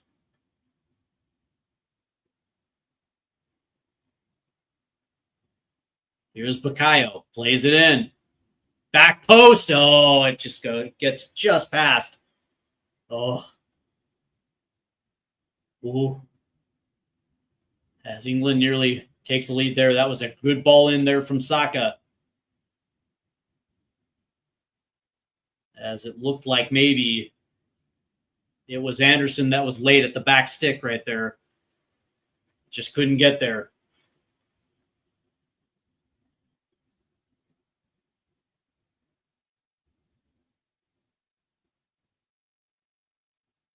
As Norway will hold possession now as they're in England's half. It'll be Sanderberg. Here's Odegaard.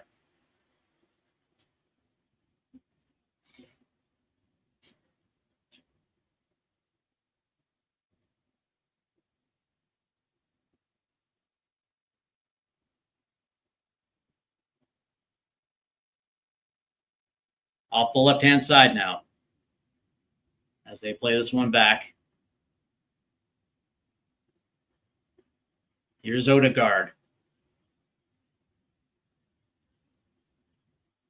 As it's Oscar Bob. Back to Bob now. Bob. Here's Odegaard. Back to, hey, Bob. Plays it in.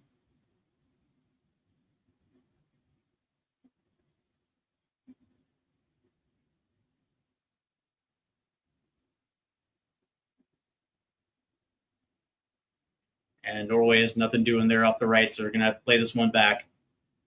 Try to switch sides here. Here's Nusa. As Nusa's going to carry this one down. Cuts out. Plays it in. Back. And that's going to be headed away by O'Reilly Auto Parts. As Norway will have the throw in. As we're in the 80th minute now, 10 minutes left to play, both teams at one, as Norway is fishing for that second.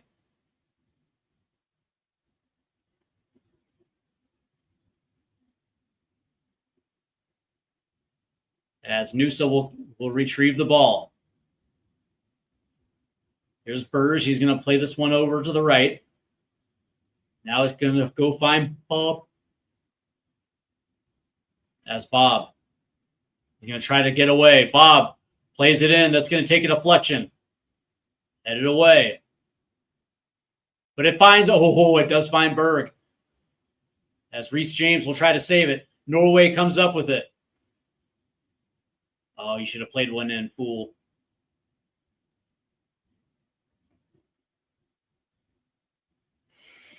And now they're going to try the left side one more time. Nusa is open. Here's Nusa. Nusa. And that's going to take a deflection and out. So Norway gets a corner. Is it Viking Power? Who's that guy? I feel like he's an actor. As Erling will have to readjust the ponytail here. Hey, man, hashtag priorities. It's all about the ponytail.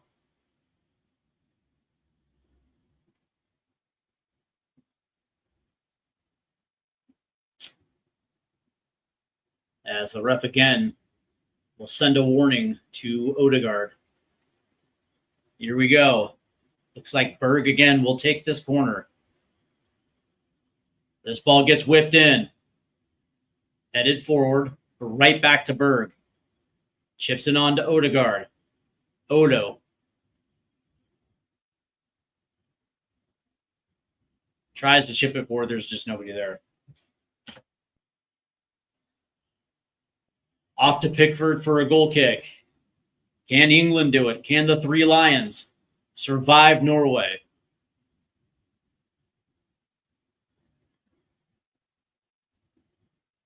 Here's Jude. Chips it forward. Has Saka. Good defense right there. As Norway will chip it forward. Off to Nyland. And so Norway comes away with possession. England tried to play one down the right side to no avail. As Odegaard has to lay it off here. And that's going to get chipped out. So Norway will have the throw in. As we are pushing towards the 90th minute, it looks like Jed Spence is going to check in for the Three Lions.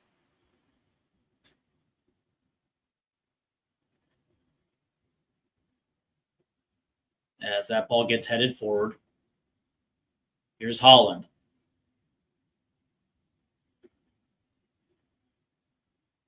As that ball's going to find Nusa. He's running free. Come on, Nusa. You can't slow down there. Tries to dribble in. It's going to take a deflection. You can't slow down, but you got to keep running. And at least try to get something on net. He had the space, too. Here's Arsnes. Lays it off to Bob.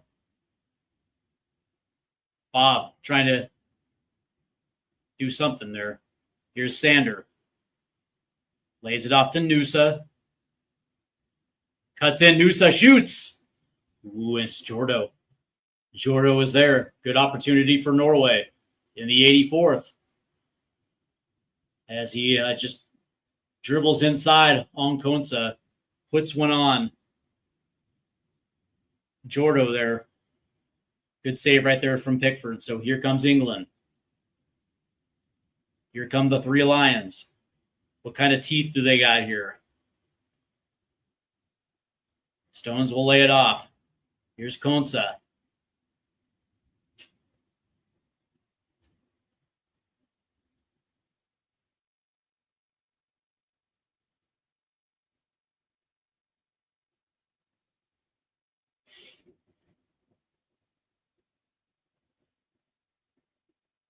As that one's going to take a deflection, it'll go out. England has the throw in. There's Beckham. There's David. How you doing there, Dave? So here comes Jed Spence now. On for the Three Lions. So O'Reilly goes off. O'Reilly. In for Spence. Off for Spence. The Tottenham product here. Jed Spence looks like he will be playing off the left now. And of course, Spence is a right back who has a lot of play there last couple seasons for Spurs off the left-hand side. Has done a fairly decent job as a left back.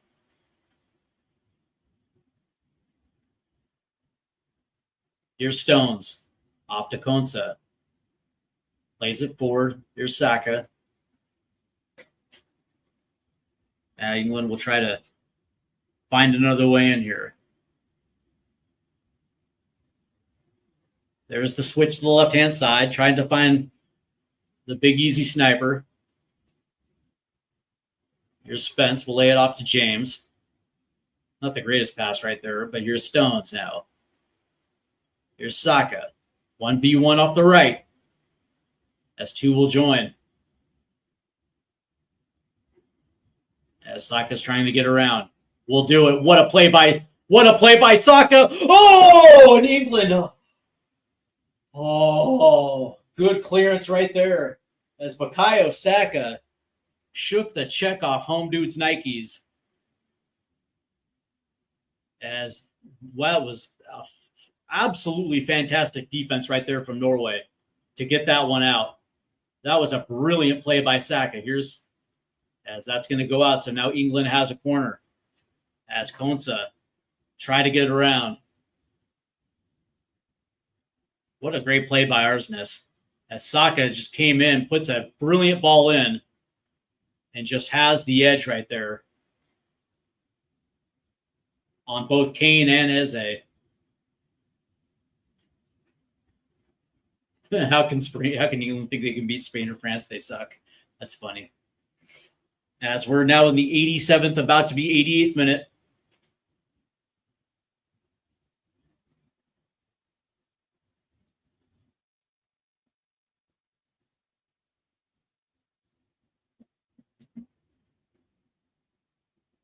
Here's Eze as he plays one in. Headed up. Down to Kane. As there's going to be a whistle. So it'll go back to Norway now. There's Luis Suarez, the Inter Miami striker.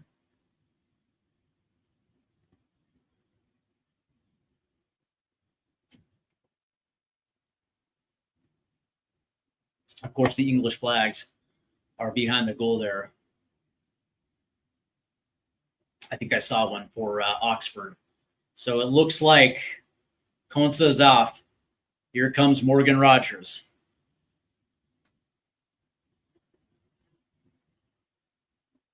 So England looks like they're bringing on an extra attacker, preparing for a potential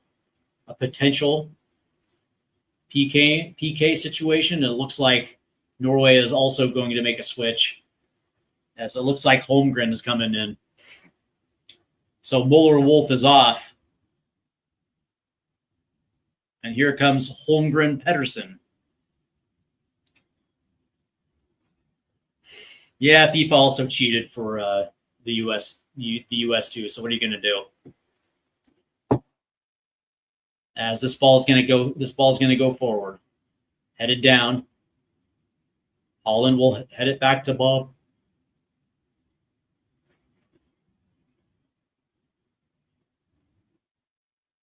Here's Sander Berge.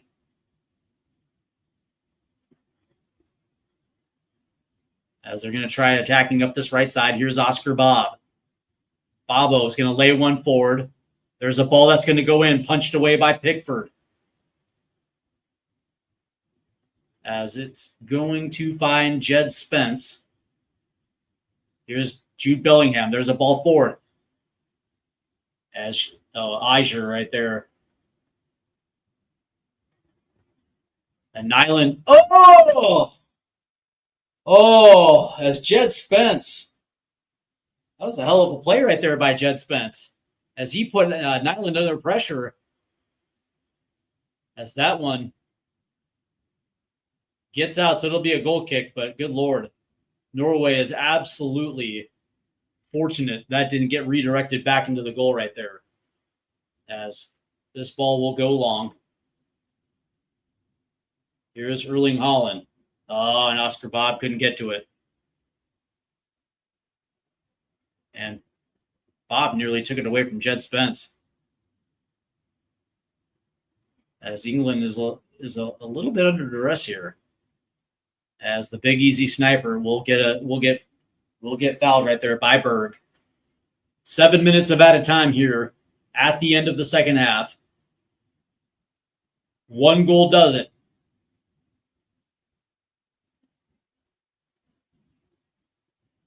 As Norway disparos. Those are the shots. 10 shots to 6. As there's the switch to the left-hand side. Here's Big Easy Sniper. As he turns. Here's Anderson. Anderson's going to play one in. Finds Kane. As that one's going to be taken away from Kane. As Norway looking to get out of trouble, they do. Norway's actually played this half to a T here. England has had their moments here.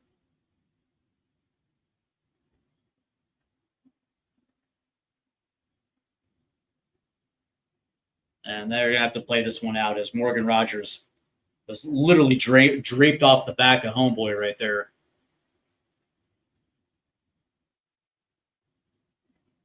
As it looks like Hegem is down. Look at those Norwegian ladies. Fine as hell.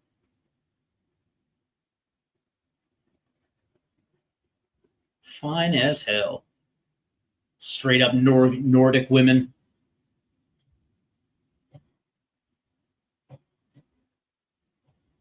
As it looks like the physios are coming out now for Norway. As this one has been a beauty. Sideshow Bob should be finished. Yeah, Pickford with the save of his life.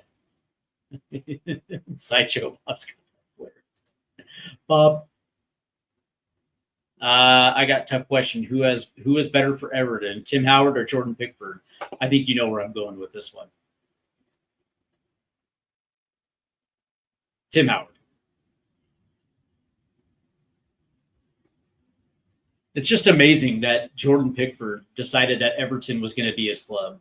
No disrespect to the Toffees. It's like, he's England's number one. You'd think that he would be in a position where maybe he might want to go to a team that challenges for trophies. Just saying. No disrespect to Everton, man. I have a fond appreciation of their heritage under Howard Kendall. With Peter Reid and Adrian Heath. Yeah, man. Those early to mid 80s Everton teams were unbelievable. What's the striker's guy? Sharp. Graham Sharp. And then the Scottish kid, Andy Gray. Here's the Big Easy. Tries to cut in, lays it off. Finds Morgan Rogers.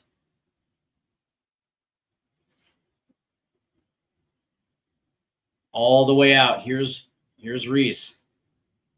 There's a ball in. Headed. Oh. As Bellingham got his head on it, redirected out though. As we are now pushing 5 minutes of added time. So 2 minutes remain. Yep. As Jude got on the end of it, though.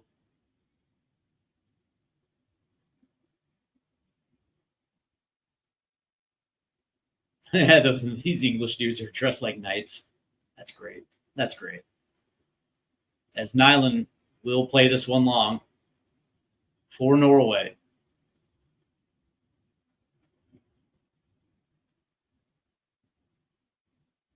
As that'll come down to Arsnes. And there's going to be a whistle against the Big Easy sniper.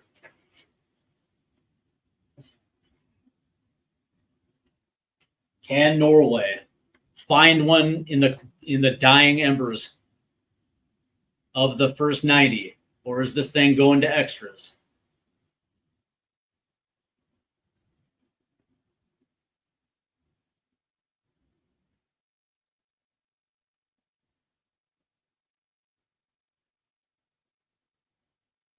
As play resumes now, 1 minute remains. And of course, we will get to added time here. As Nyland will play along. That's a nice little box out right there by Reece James. As that one will go out.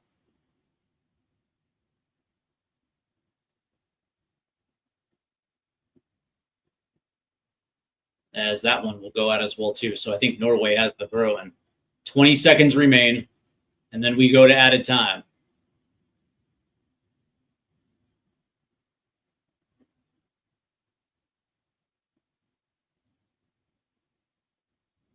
Ooh, that was nearly taken away. As there's going to be a whistle. As Harry Kane is shouting like, hey, what's up? What's up, bro? What's going up, bro? That guy just took out our best player. It's like, no, dude. Defender can play the ball. Yeah, maybe he clipped him a little bit. Grow some hair on your balls. Rub a little dirt on it.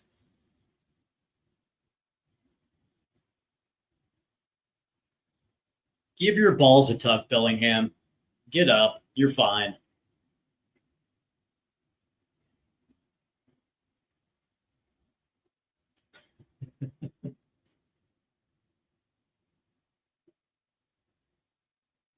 As play will resume here.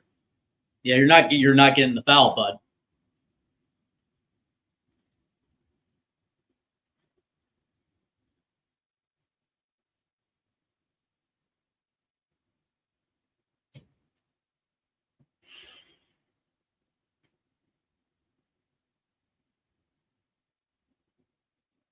as that will get headed out by Jed Spence. So it'll be a throw in here as the wave is happening here in Miami.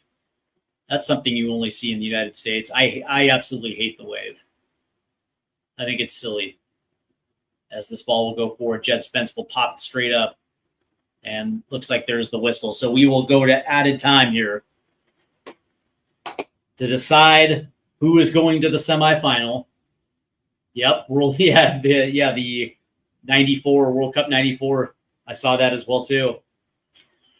So this has been fun, as both goals coming in the first half. As Jude Bellingham scored right before the half, and it felt like England was going to have some momentum there as the second half plays out to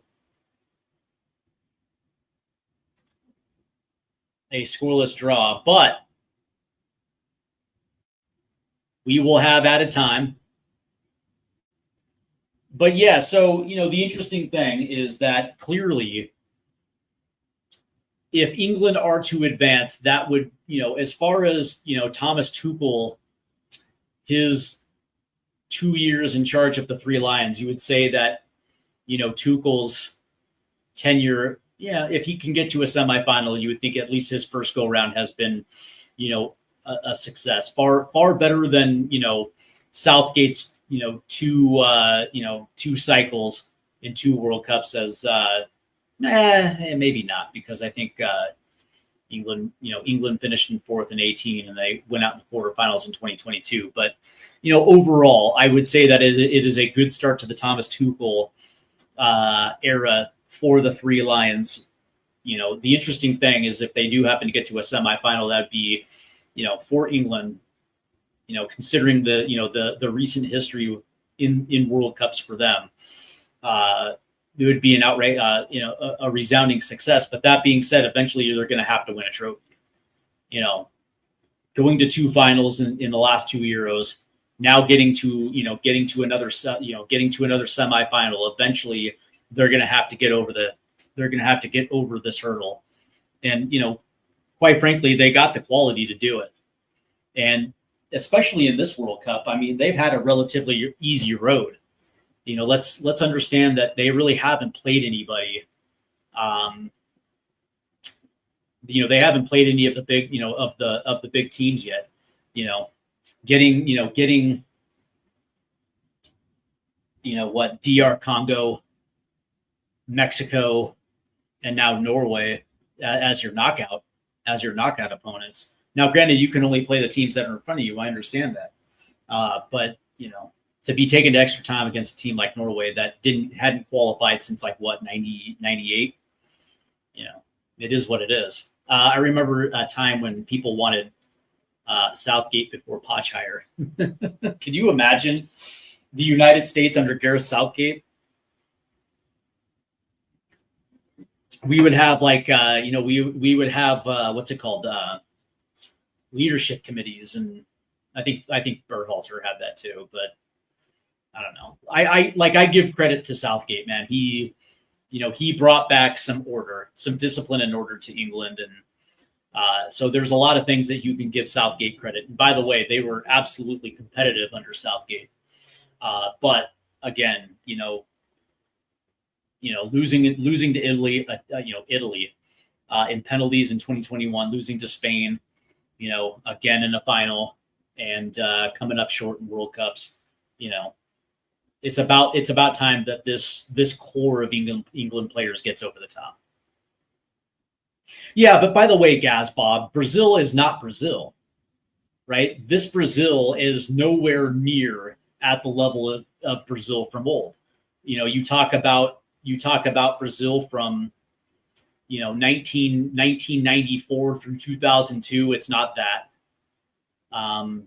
It's just like Brazil does not produce any of near the level of quality as they used to.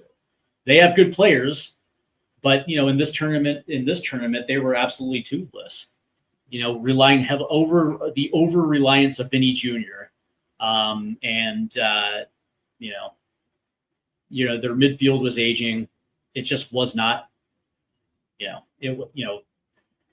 Their strike, Ancelotti's decision to bring Matías Cunha and Igor Jesus. And what's interesting about it, I probably would have taken Richarlison, if I'm being perfectly honest. Richarlison scored a couple times in the last World Cup. He's got that type of experience where, he seems to do well and thrive in international tournaments. What I will say is, Brazil, the mystique that Brazil had, it's gone. It's gone. As we are going to get ready for added time here in Miami. Let's see. Oh, they know England aren't pressing enough. I agree with that. But also give credit to Norway. I mean, defensively, they've been great. So England will start off the extra time going from right to left, as they will start this with possession. Of course, no golden goal. I kind of like golden goal. As they will play for 30 minutes. At the end of 30, we go to shootout. Or I think it's two 15-minute spells. As we are underway now, they're gonna have to redo this one. This ref, by the way, is really touchy.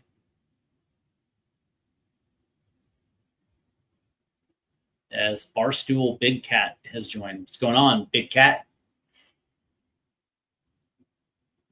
As we are getting set now, as England will hold possession.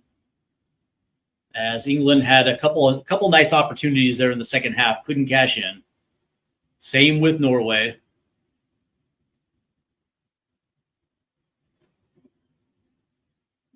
And here's Gehi. We'll lay it off to Jed. As Big Easy getting hounded by Oscar Bob, gets away. As Big Easy will play it off to the right. Here's Bakayo. As it falls to his foot against Holmgren, 1v1, Noosa shades over. There's a ball that's going to go in. And now it's going to get cleared. Haaland. And England will hold possession. I think this is actually, I can see why you say it's disappointing. But I think England's defense has done a very good job on Erling Haaland, as that one will get out. And equally, I think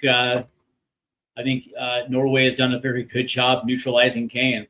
That was kind of the big question: which defense was going to be able to step up? To both. Both really haven't played huge roles in this one. As this one will go out for a corner. England will have it. Can England find it? As Saka will take the corner here. Harry Kane's at the back stick.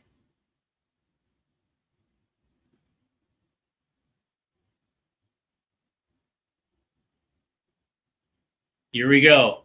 Whipped in. Headed away. Right back to Saka. Saka's going to try to cut in. Ball to the back post. Kane's going to head it forward. Oh, what a save right there by Nyland. Here's Reece James. Back to Saka. As Saka will fly this one all way past the 6 yard, but England will hold possession. Here's Big Easy. Easy. Here's Morgan Rogers. Rogers will shoot. Save right there. Oh, what a goal! Off the rebound. Jude Bellingham. What a goal!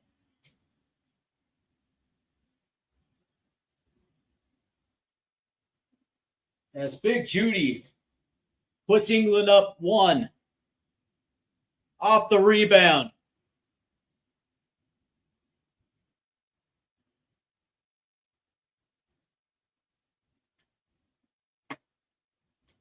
What a goal.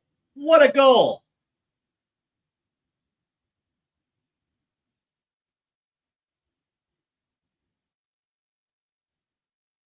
As we see it again, Morgan Rogers just lets it fly. And Jude Bellingham just absolutely gets in front, beats his defender who wasn't even paying attention to him. And there's Jude to tap it home as England will grab a 2-1 lead here in extra time.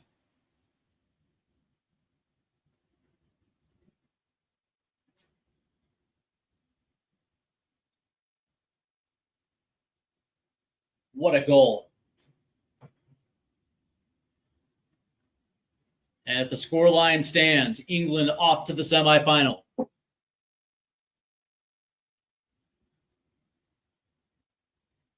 Well, you're seeing here's the thing, Gas Bob. You're seeing the difference in quality. You know, both teams have that dude up top, but it's the secondary and the third players that kind of really make the difference here. And don't get me wrong, they have Odegaard, but this isn't Odegaard from 5 years ago. And when you have a guy like Jude Bellingham that can do that, you have to be on top of your shit in order to make sure that doesn't come to bite you in the ass. And you know, that's the difference, man. That's the difference. But you know, you're talking about a Norway team that hasn't qualified in forever. They've had a remarkable tournament. They really have. You know, to get to a quarterfinal, you know, to have this type of run, considering they haven't been in a World Cup since the 90s. You know, this is a very good showing for Norway. And so now it's taking this and building upon it. You're going to have Euros in 2 years. And now it's you take this and you add to it. And you know, if Norway is really this type of team, then we'll see it in 2 years. As England will come away with the possession there. As we are in the 95th minute, as Nusa will play this one out. Yeah, I'm 100% with you. They're going to have to keep getting forward. You'd like to see him get the third and really put Norway to the sword here.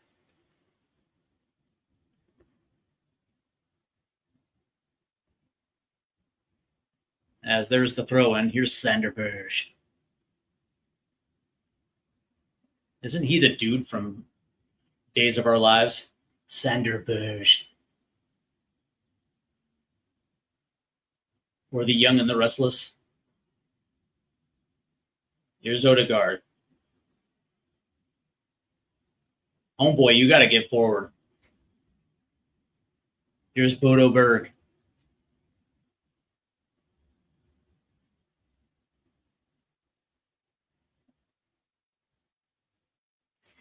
What is Norway's response? Here's Arsnes. Lays it off.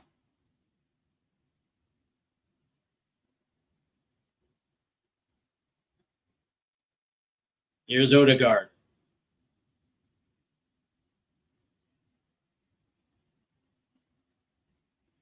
Yeah, I'm kind of with you. You'd like to see him get that third.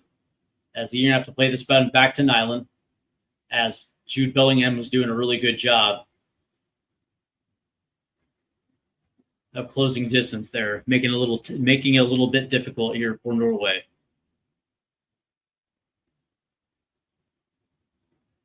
What's Norway's response? Here's Odegaard.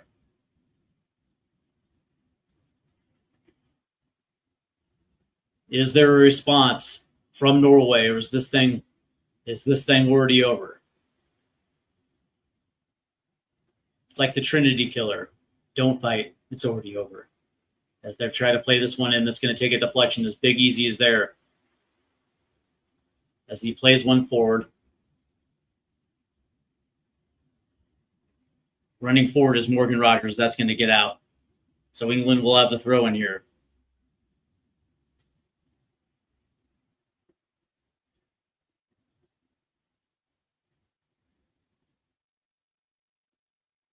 As we are getting close to the 100th minute now.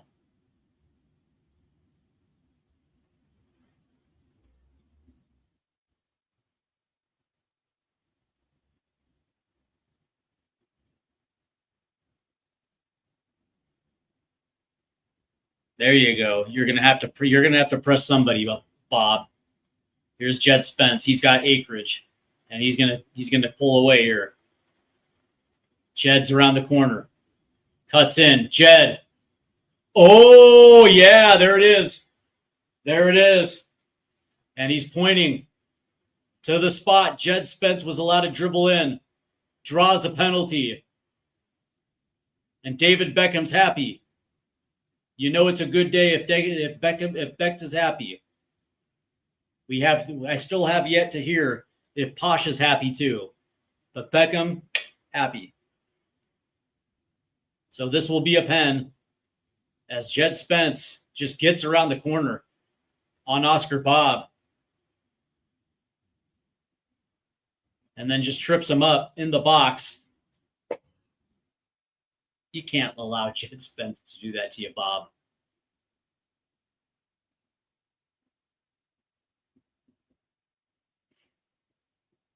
So England has the penalty as they're going to, this is going to go to VAR just to double check.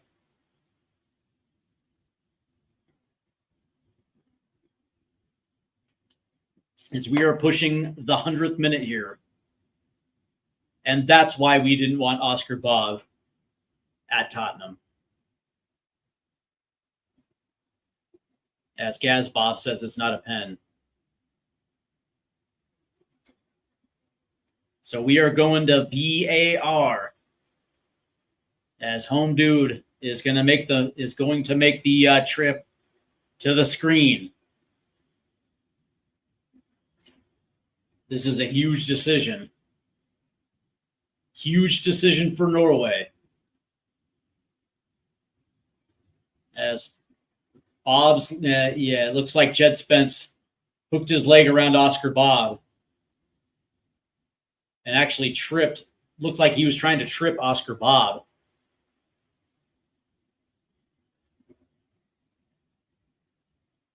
I got to say, I'm kind of with you on this one.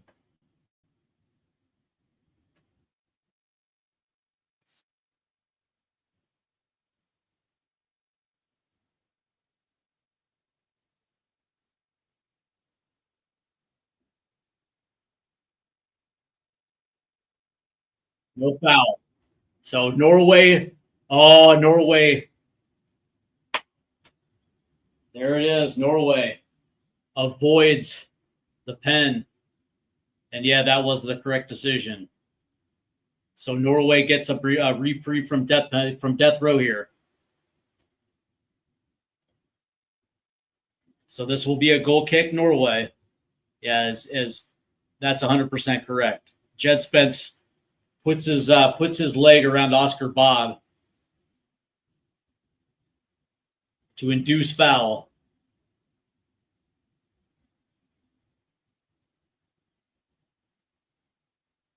As this one gets out, so England will have the throw-in.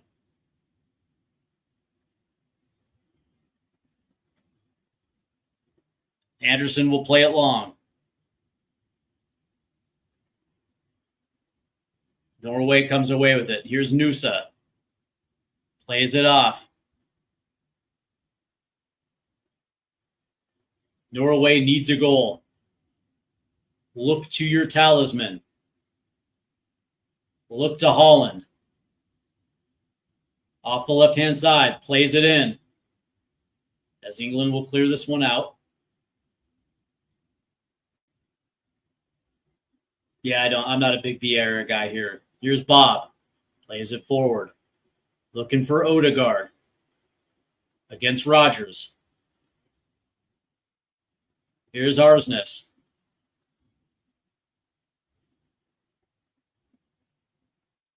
Here's Bob. Bob. Oh, here's Nusa. Nusa's going to take a crack. That's a good deflection right there. That's going to go out. As Mark Gahey sacrificed his body right there.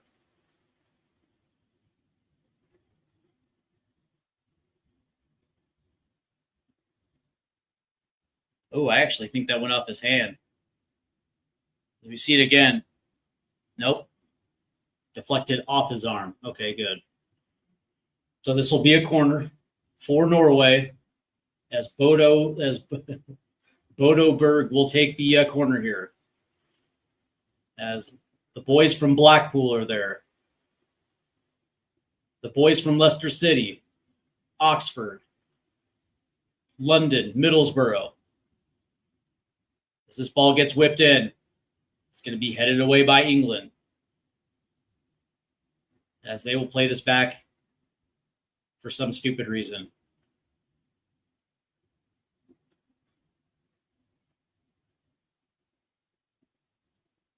Here we go. What can Norway do? Front, back, side to side. As they play this one down, here's Nusa. Odegaard. Lays it off. Arsnes. Play it in. There's Pickford.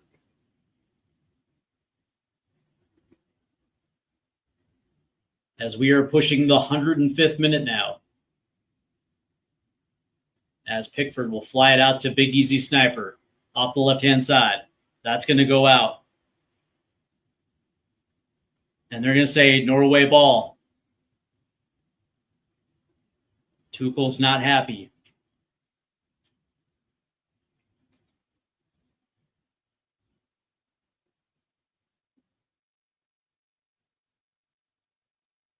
Three minutes of added time. Norway's got to get forward here. Arsnes tries to get forward. That's going to take a deflection off of Spence. As they try to play it forward. Nobody's there except for Anderson. Here's Jed Spence.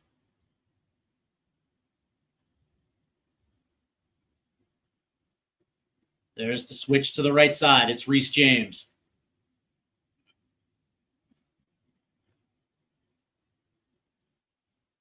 Here's Morgan Rogers. Jude Bellingham. And now Jed Spence. Good dribble by Jed. Lays it off to Big Easy. Ball in. Headed forward. And away. But right there is Anderson.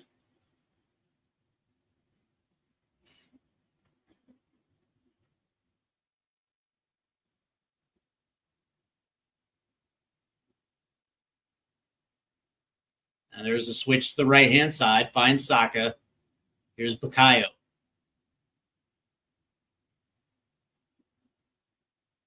Can England get their third? There's a chip over. As it finds Eze. Big Eze sniper. Big Easy. And there's gonna be a whistle. As play resumes. As Norway's got to get forward. As Odegaard tries to play it center, it's going to be taken away by England. Here's Harry Kane. Jude Bellingham. Over to Saka. Off the right side, 1v1. In the box. And that's going to get put over the crossbar. Jude was looking for number 3.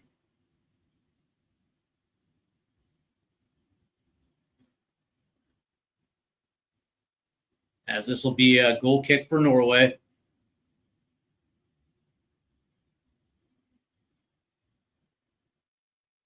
As Nyland will play this long.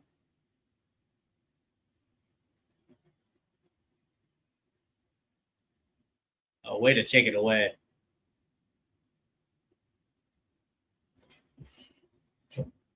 As this ball will go long. Headed forward. But it's Harry Kane.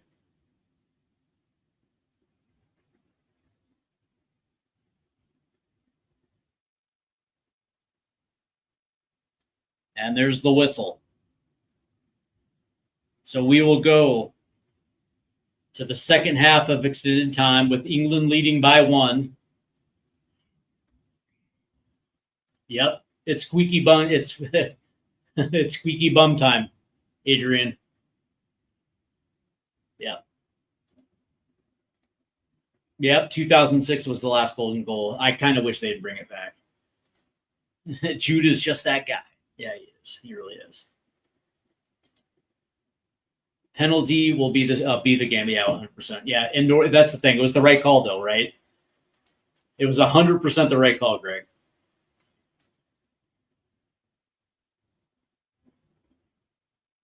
You are watching a match, England versus Norvège. Norvège. As Jude Bellingham is just that dude. As he just literally just waltzed in. His defender was not even paying attention. As Jude Bellingham gets his second.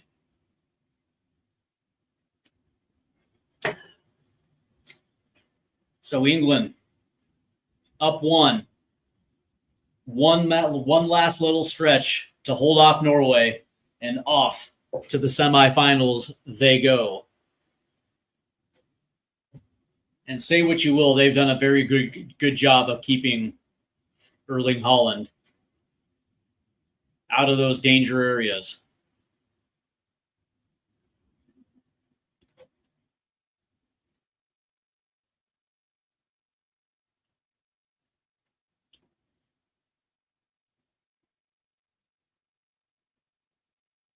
As the Three Lions have done a very good job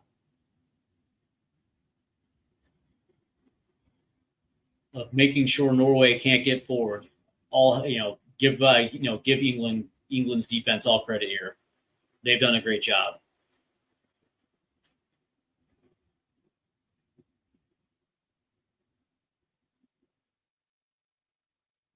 As the Norwegian contingent looks on, wondering where that equalizing goal is coming from, as there'll be a substitution here for Norway, as Strand Larsen will come in now as they're bringing on another attacker. So Erling Haaland comes off. Strand Larsen will come on. Of course, Larsen made the move from Wolves to Crystal Palace this last January.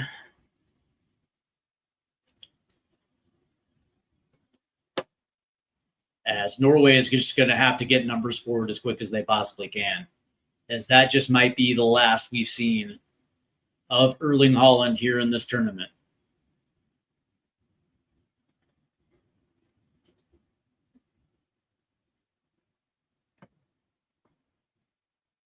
Can Norway do it? Can they equalize?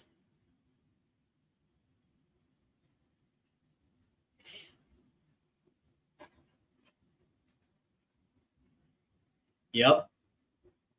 They took off. Yeah, they certainly took off Haaland. As this might just be it for Norway as they start this last period of extra time from right to left. What can Norway do? England is in full control right now, although you would probably argue they need another one to put this thing away. As Arsnes, that's a good pass right there.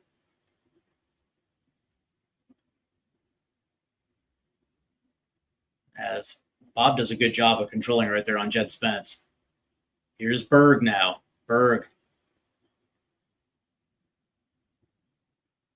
As Noosa was trying to get around Reece James, he just doesn't do it. Here's Noosa now. Noosa plays one in. Ooh, that takes the deflection out. There's going to be a whistle as Jude Bellingham gets the call right there.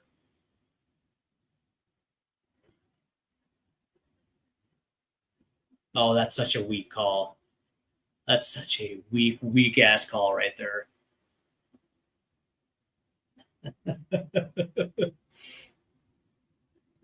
So England will have the free kick here as Pickford will come out.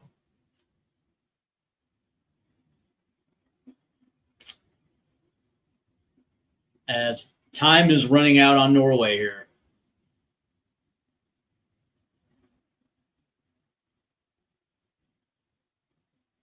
As Pickford will play this long. Here's, Bellingham nearly got to that. That'll get out. So England will have the throw in here.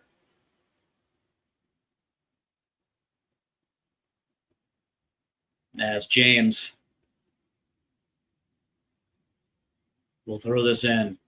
Good defense right there by Norway. That'll get out. And looks like there's going to be a whistle.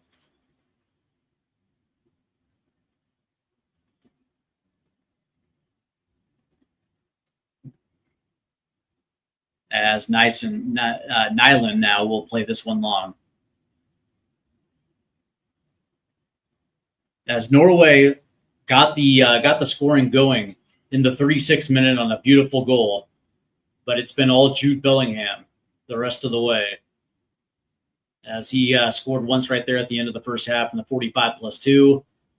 And pretty quickly as the first session of added time here after the end of the second half, as England leads 2-1 now, as we are pushing the 108th minute now.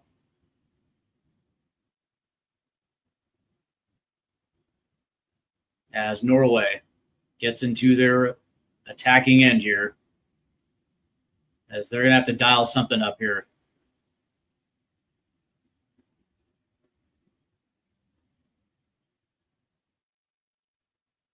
That's a good ball. Here's Berg. Tries to shoot. Ooh, that goes over the crossbar. Ooh, what a good move right there by Berg. And he just puts it over the crossbar.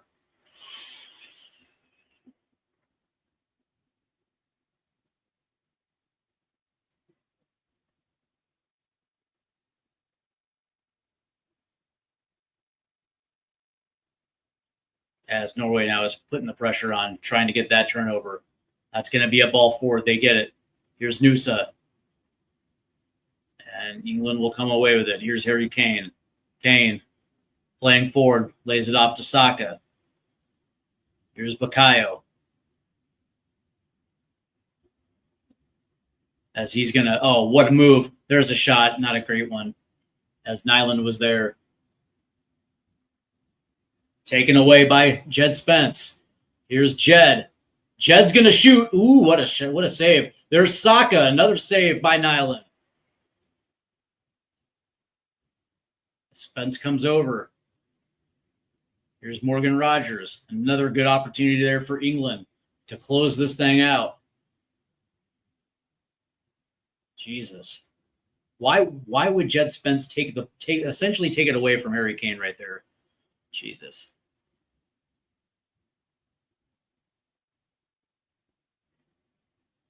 Here's Pickford. He's going to play this off to Saka. He's got Akers in front of him. Don't slow down, dude. Ugh. I'm going to say it's offside. Bukayo Saka just annoys the ever-living you-know-what out of me. Saka had two opportunities. Point blank right at the keeper.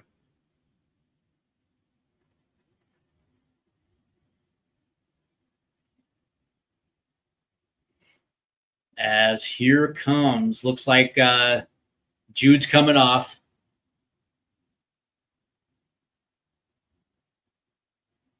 Yep, Haaland got subbed out.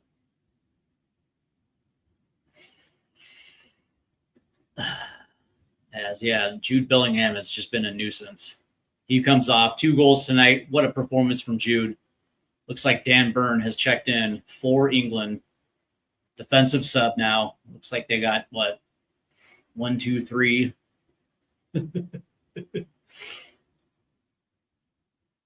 3 center backs now back there now. So they're playing. It's like they're going to be dropping in to a back 5 the rest of the way.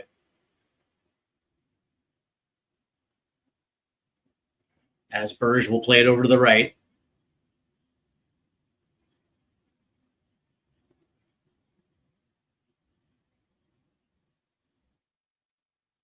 You're going to have to start doing something, even out of desperation. Start playing balls over the top. Just get Strand Larson on a run. There you go. As Byrne will clear this one out.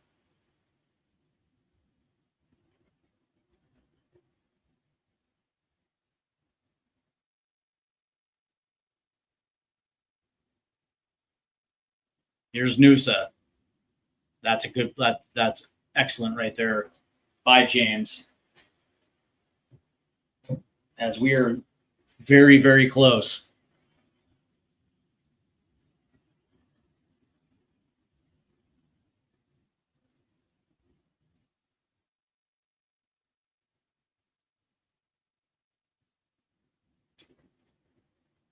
That's Norway.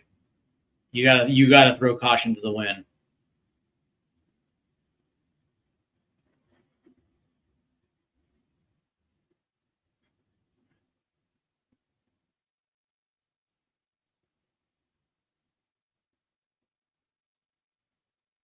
Here's Bob.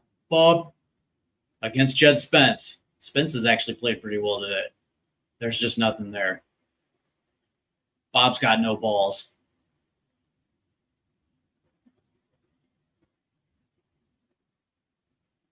Here's Noosa.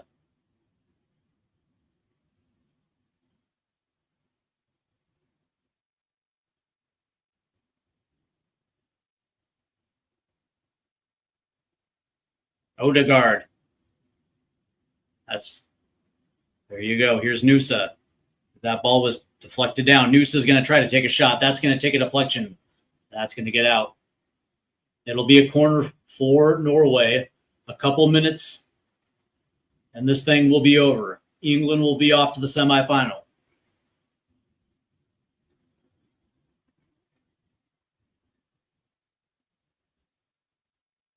As Odegaard will take this corner here.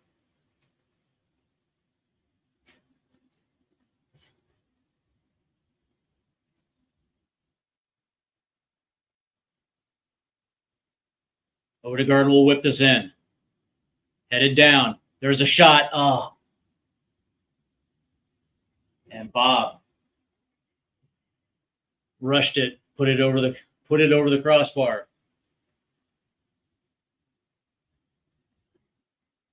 As he really just sat back. Actually, that kind of went off of Eze right there.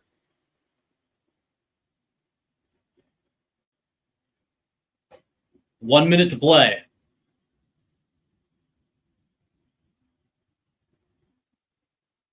As ref says, play on. This might be it. The last gasp for Norway.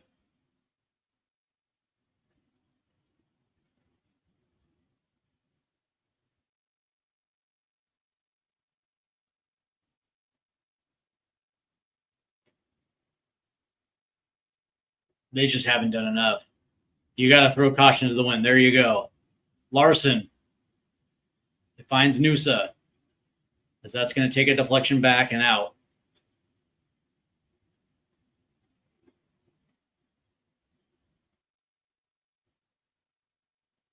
I think this might be it.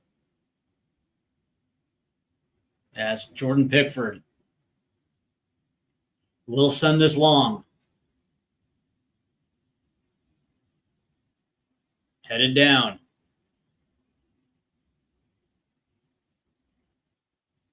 As Norway comes away with it. Berg. And there's going to be a whistle.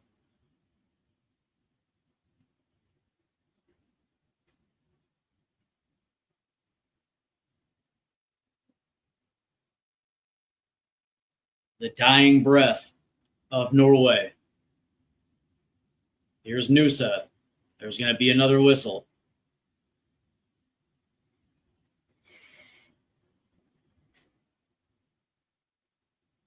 As that one would be against Reece James. So this will be a free kick. Martin Odegaard.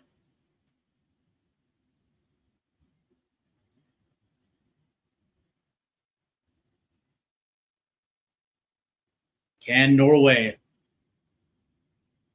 get a last-minute prayer here? Here we go.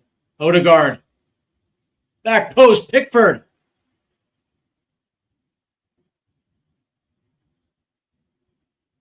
And it looks like play has been stopped here. And looks like Azier is going to get a yellow card for his treble against Pickford. Oh, that was a dirty call. That was dirty. Dirty. As we see it again, Pickford just comes in and he actually crashes into his own player. It was Morgan Rogers that he crashed into. And home dude gets a yellow for it. That was a terrible call. Christopher Azier gets a yellow on a play he wasn't even involved with. Oh, man.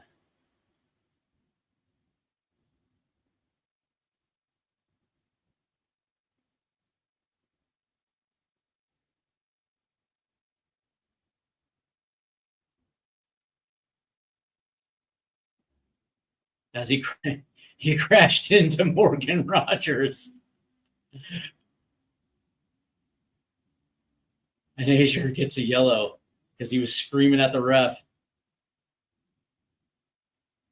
Here comes Norway.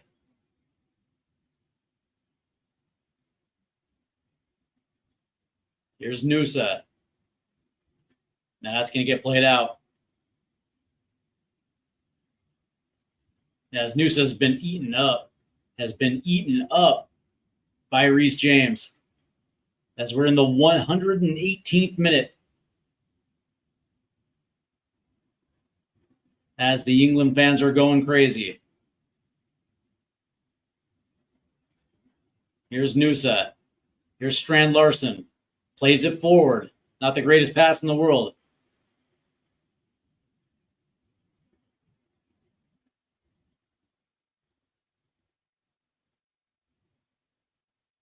And this will go the other way. Yeah, he was offside.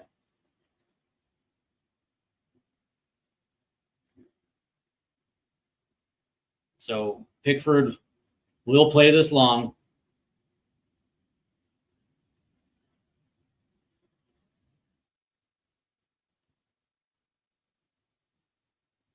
As this ball will get sent down. As Harry Kane goes down. All this extra time is for England. This is all rigged for the big European countries. I don't know about that.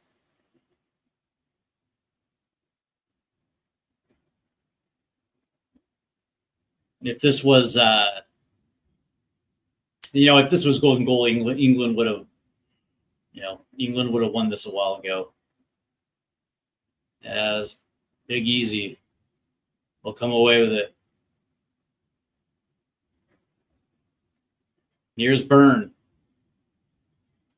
Back to Pickford. Out to Stones.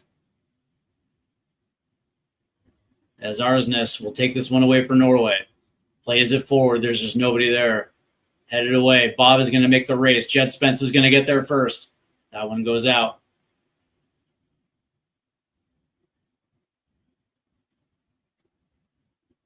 As we are closing in on the 120th minute. Should have been a shootout minutes ago. Well, I mean, Jude Bellingham scored 3 minutes into extra time. So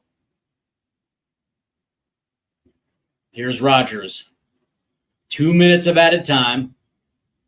As we have came to the end, that's going to get tapped out. As this looks like this is going to be the end for Norway.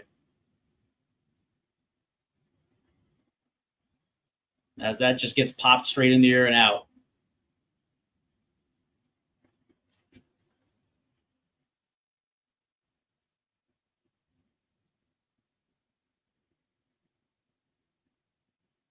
As this ball gets thrown in.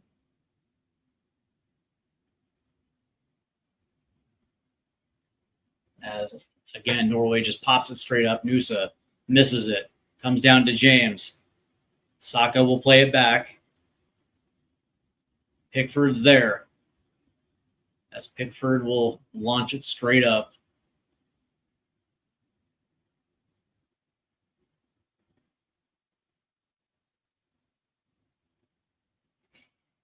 As Norway just didn't do enough.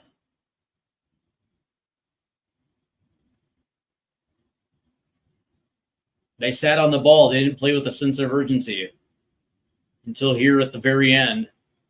Here we go. 30 seconds remain. Nusa trying to dribble in. Bob And that ball's going to get cleared. 15 seconds. You got to hurry, bud. Nyland. Headed forward. By Byrne.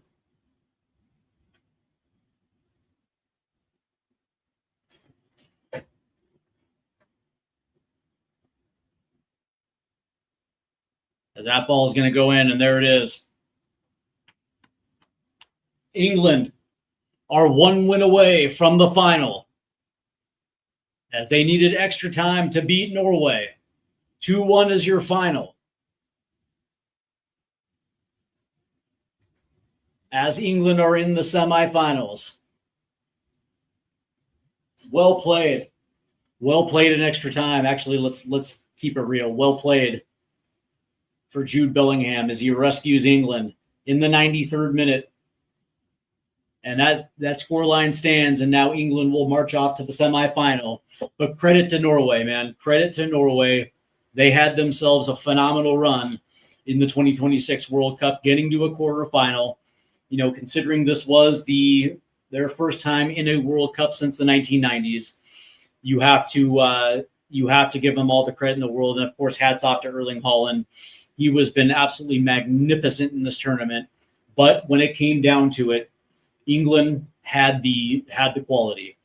And when you have a guy like when you have a 1-2 punch like Harry Kane and Jude Bellingham, you have to be on it in order to make sure that not just one but both of them aren't going to be able to do exactly what just happened in this match today. And it just is what it is. And I guess you can give credit for Norway for neutralizing Harry Kane, but again, man, to hold both of those guys in check, man, you need to have world-class defense, and unfortunately, it just didn't happen for them.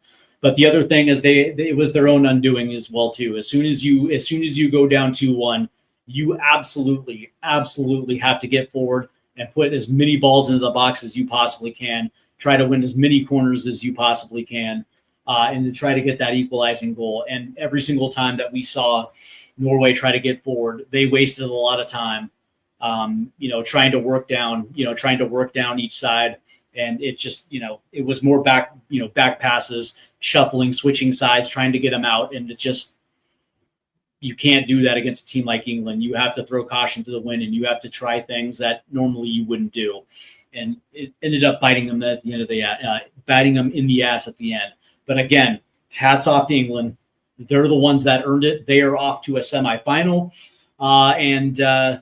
Listen, as far as I'm concerned, this is going to be, you're looking at one of the finalists. I think England are excellently coached. I think England have the necessary scoring that's going to get them there. They can hold teams. And, you were hearing from England fans during this live stream where they're saying their defense has been terrible. It's like, I don't know what you've been watching, but that being said, it's like you can have potential scares, but in the end of the day, they still held Norway scoreless the rest of the way after they get their one. And so you have to tip your hat to them. They handled their business. Let's see. Yep. Let's see. Yeah. There's that. Yeah, the Dan Burn cameo. Yep. And he came up pretty good. Predictions against Argentina or tonight, Argentina or Swiss. It's probably going to be Argentina. I guess again, credit Switzerland for getting to a quarterfinal. They are the Toyota Corolla of UEFA. Nothing flashy. They just seem to be there. I love calling those teams Toyota Corollas because that's exactly what they are. We got there in the end. Wipe sweat from the brow, 100%. Now going to watch Argentina, Switzerland. Yeah. Let's go ahead and get into the final stats on this one. England wins again 2-1, 2 goals from Jude Bellingham, the big one in the 93rd minute. England does win the position battle 52-48. They also win the XG battle 0.96 to 0.77. Total shots, England 14, Norway 13. Shots on target, 8 for England. Big chances, England had 3, Norway had 1. Norway missed theirs. England only missed 1 of theirs. Accurate passes, 567 for England, 492 for Norway. Let's see. And Norway did win the corner battle 7-4, but Norway was unable to capitalize on it. They get one of them chalked off. And that, by the way, could have been a questionable call right there. VAR intervention takes off a goal. You never like to see that. It's soccer, man. Let's see. XG, England wins the XG battle 0.96 to 0.77. XG from open play. Norway actually won that one, 0.52 to 0.48. XG on set play. England wins that one, 0.48 to 0.26. Let's see. Passes, total passes, 626 for England, 567 for Norway. Passes in the own half, Norway 271, England 218. Passes in the opposition half, 349. Jesus. To 221. Accurate long balls, England 26, Norway 20. Accurate crosses, 9-3 to England. Throws 27-16 to England. Touches in the opposition box, it was even, 31-31. That's actually kind of incredible right there. Offside, England was offside 5 to Norway's 1. Discipline, yellow cards, Norway did pull 1 right there at the end. Fouls committed, 10 for Norway, 8 for England. Defensively, Norway won the tackle battle 24-15. They also won the interception battle 8-7. England had 3 blocks to Norway's 2. England had 35 clearances to Norway's 21. Keeper saved 6-3. That goes to Norway. Duels. England wins the duel battle 54-47. They also won ground duels 42-35. Aerial duels were even at 12, and England was miles better when it comes to successful dribbles, 17-5. So that is your look. But again, I think, and I said it right at the top of this one, I thought that Mexico game was absolutely huge for England because they were going to have to overcome a lot in order to get over on Mexico down there in the Estadio Azteca. And, it's not a place where a lot of people go and win. And England passed that one with flying colors. They looked absolutely ball dominant in that match. And I think when you overcome something like that, where you're dealing with the altitude and you're dealing with environments that you're not accustomed to, and to be able to do that and come away with a win, advance, get to this match, and now you're playing against a team that has Erling Haaland in it. And listen, yes, this match started off boring. It really was. But you have a guy like Jude Bellingham, where if Harry Kane is not in a position where he can do what he does best, that you have that secondary scorer to pick up the slack, and that's Jude Bellingham came up large today. But what I will say is tip your hat to England's defense, because it's not an easy thing to keep Erling Haaland scoreless, and they did a very good job of making sure Haaland wasn't going to beat them.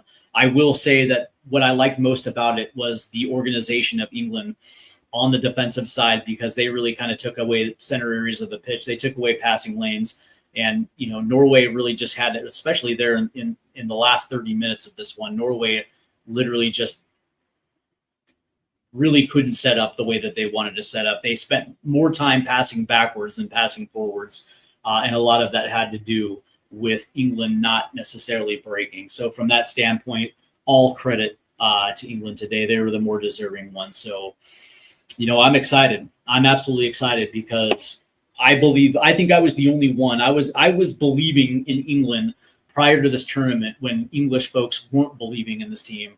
And I knew the quality that England possesses, and I knew exactly why Thomas Tuchel brought the team that he did. And I think it's a high time that England fans say you're sorry, because you guys were dead wrong. And now all of a sudden England's in a World Cup semifinal. England, it's been a while since England has been in this territory. One win away from the ultimate prize, which is the final. So from that standpoint, listen, man, England is exactly where they're supposed to be. Before I go, I do want to say, again, congratulations to Norway, not only qualifying for this World Cup, but getting as far as they did. When you look at the totality of the Norwegian squad, a couple Premier League players, but for the most part, that team overall lacks the quality. I think we saw that today as well too. what they were starting on the wing, what they weren't able to accomplish. Yes, they get a goal from their left winger. Okay, great. That was absolutely fantastic. But for the most part, in crunch time, in winning time, when you absolutely need somebody to step up and make a play, Oscar Bob wasn't it, and Antonio Nusa wasn't it either. It sucks, but this is the level. This is the level in which you have to compete when you get to the stage. And credit. They beat Brazil. That was a huge win. You can hang your hat on the fact that you were able to take out the the 5-time champions, and it's still a massive accomplishment. And listen, if you're Norway, there is a bright future to come. You have a lot of young players that are in the pipeline. You have a lot of young players that are playing for you right now, that are going to be here next cycle and probably the cycle after that as well too. And you can take a lot from this World Cup, and you can take a lot. The fact that you had your fans that were there, that were giving you the strength and the belief to continue to go forward. But now the opportunity is take this experience and take exactly what you got from this quarterfinal run and add to it. And it starts this upcoming international window as you guys set the foundation for Euro 2028. And now the qualification process begins, where you can get there. And if you can get into Euro 2028 and you're able to have the exact same impact, now all of a sudden you lay the foundation for 2030. And because you have to understand that we're going to have expanded World Cups, so you're going to be in a position where not only are you going to be able to qualify and get out of the group, but you're also going to be able to do the exact same things as you showed here in 2026. So the future is absolutely bright. And what I will say is to Gaz Bob as well too, that Norway won a lot of fans for sure, and I'm one of them too, because I had Norway going out somewhere between the round of 32 and the round of 16, and it wasn't because I didn't think they were good. It's just I've seen a lot of Norway over the last 3 or 4 years, and quite honestly, even with Erling Haaland and Martin Odegaard, they can just never seem to put it together. And they had far more disappointments than they had successes. But that being said, it's like they finally put it together this cycle. And that's, for me, tip of the hat, man, tip of the hat. And now that you've had this taste of success, you have to build on it. I like their coach. I think they were excellently coached, and the sky is the limit. One of the things that you cannot do is take a step back. Right? You absolutely cannot take a step back. And it is up to the leadership of this team to make sure that this thing continues to progress forward. But what I will say for England, that this is it. This is really it. When I look at this England team and I look at some of the leadership of this team, this just might be the last cycle for a guy like Harry Kane.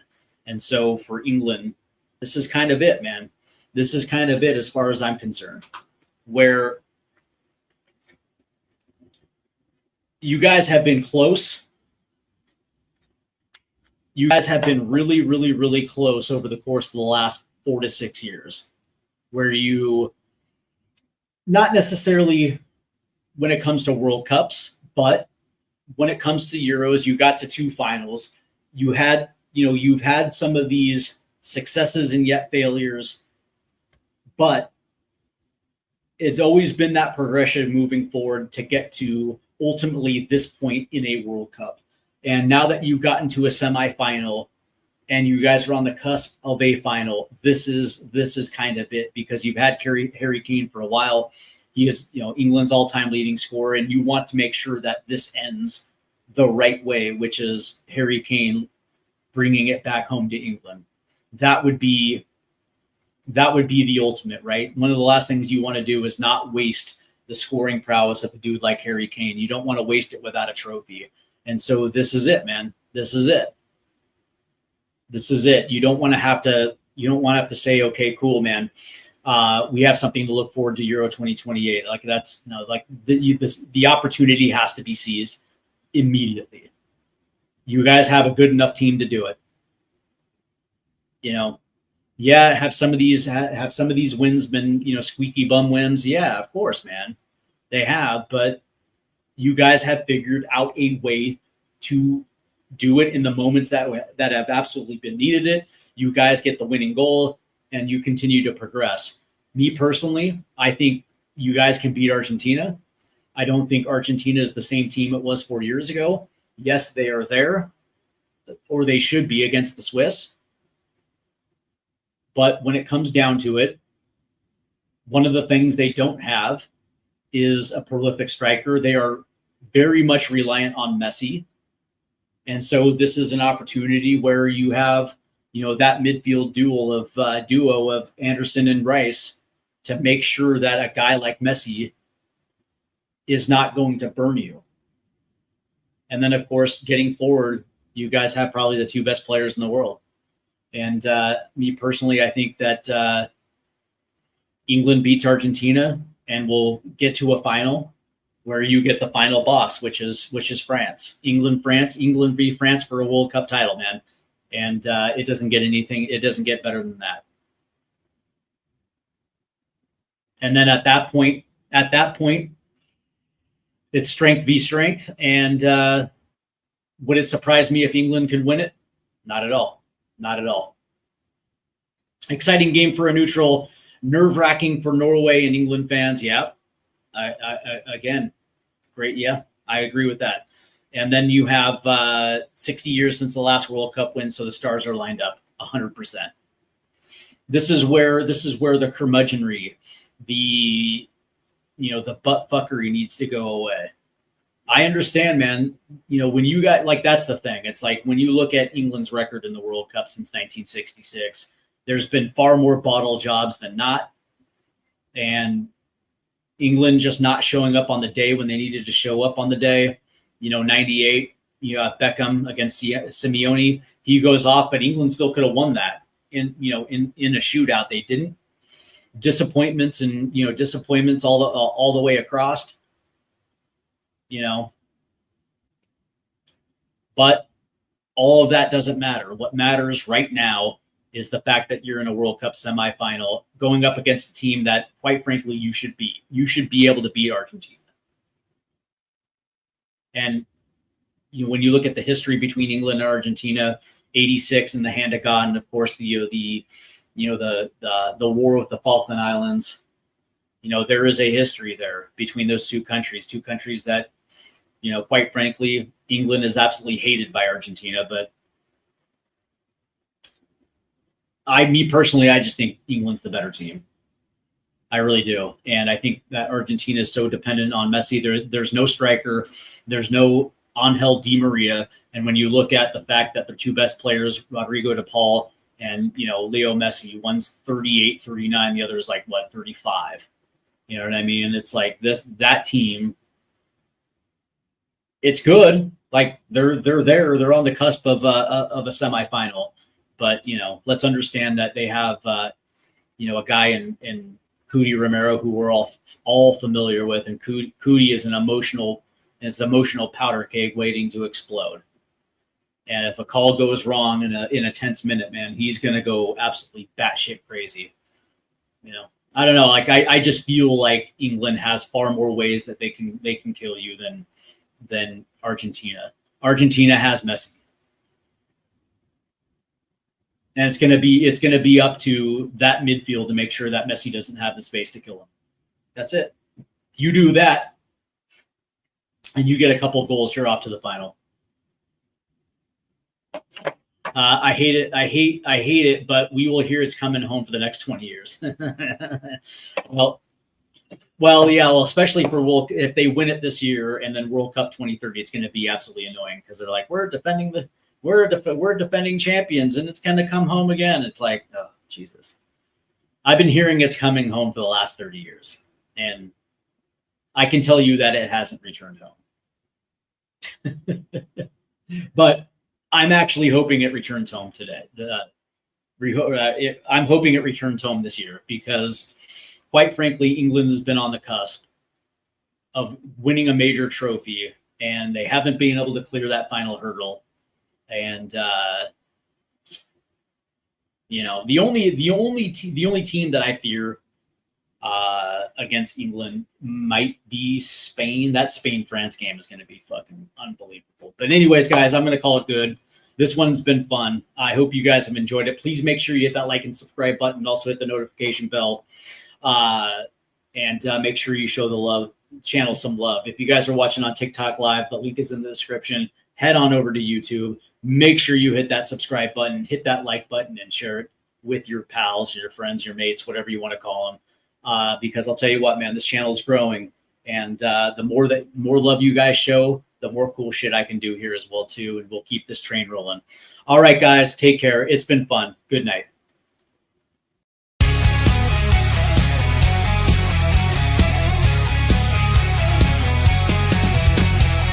Rusted goalposts under fading skies, tattered flags waving dreams in our eyes.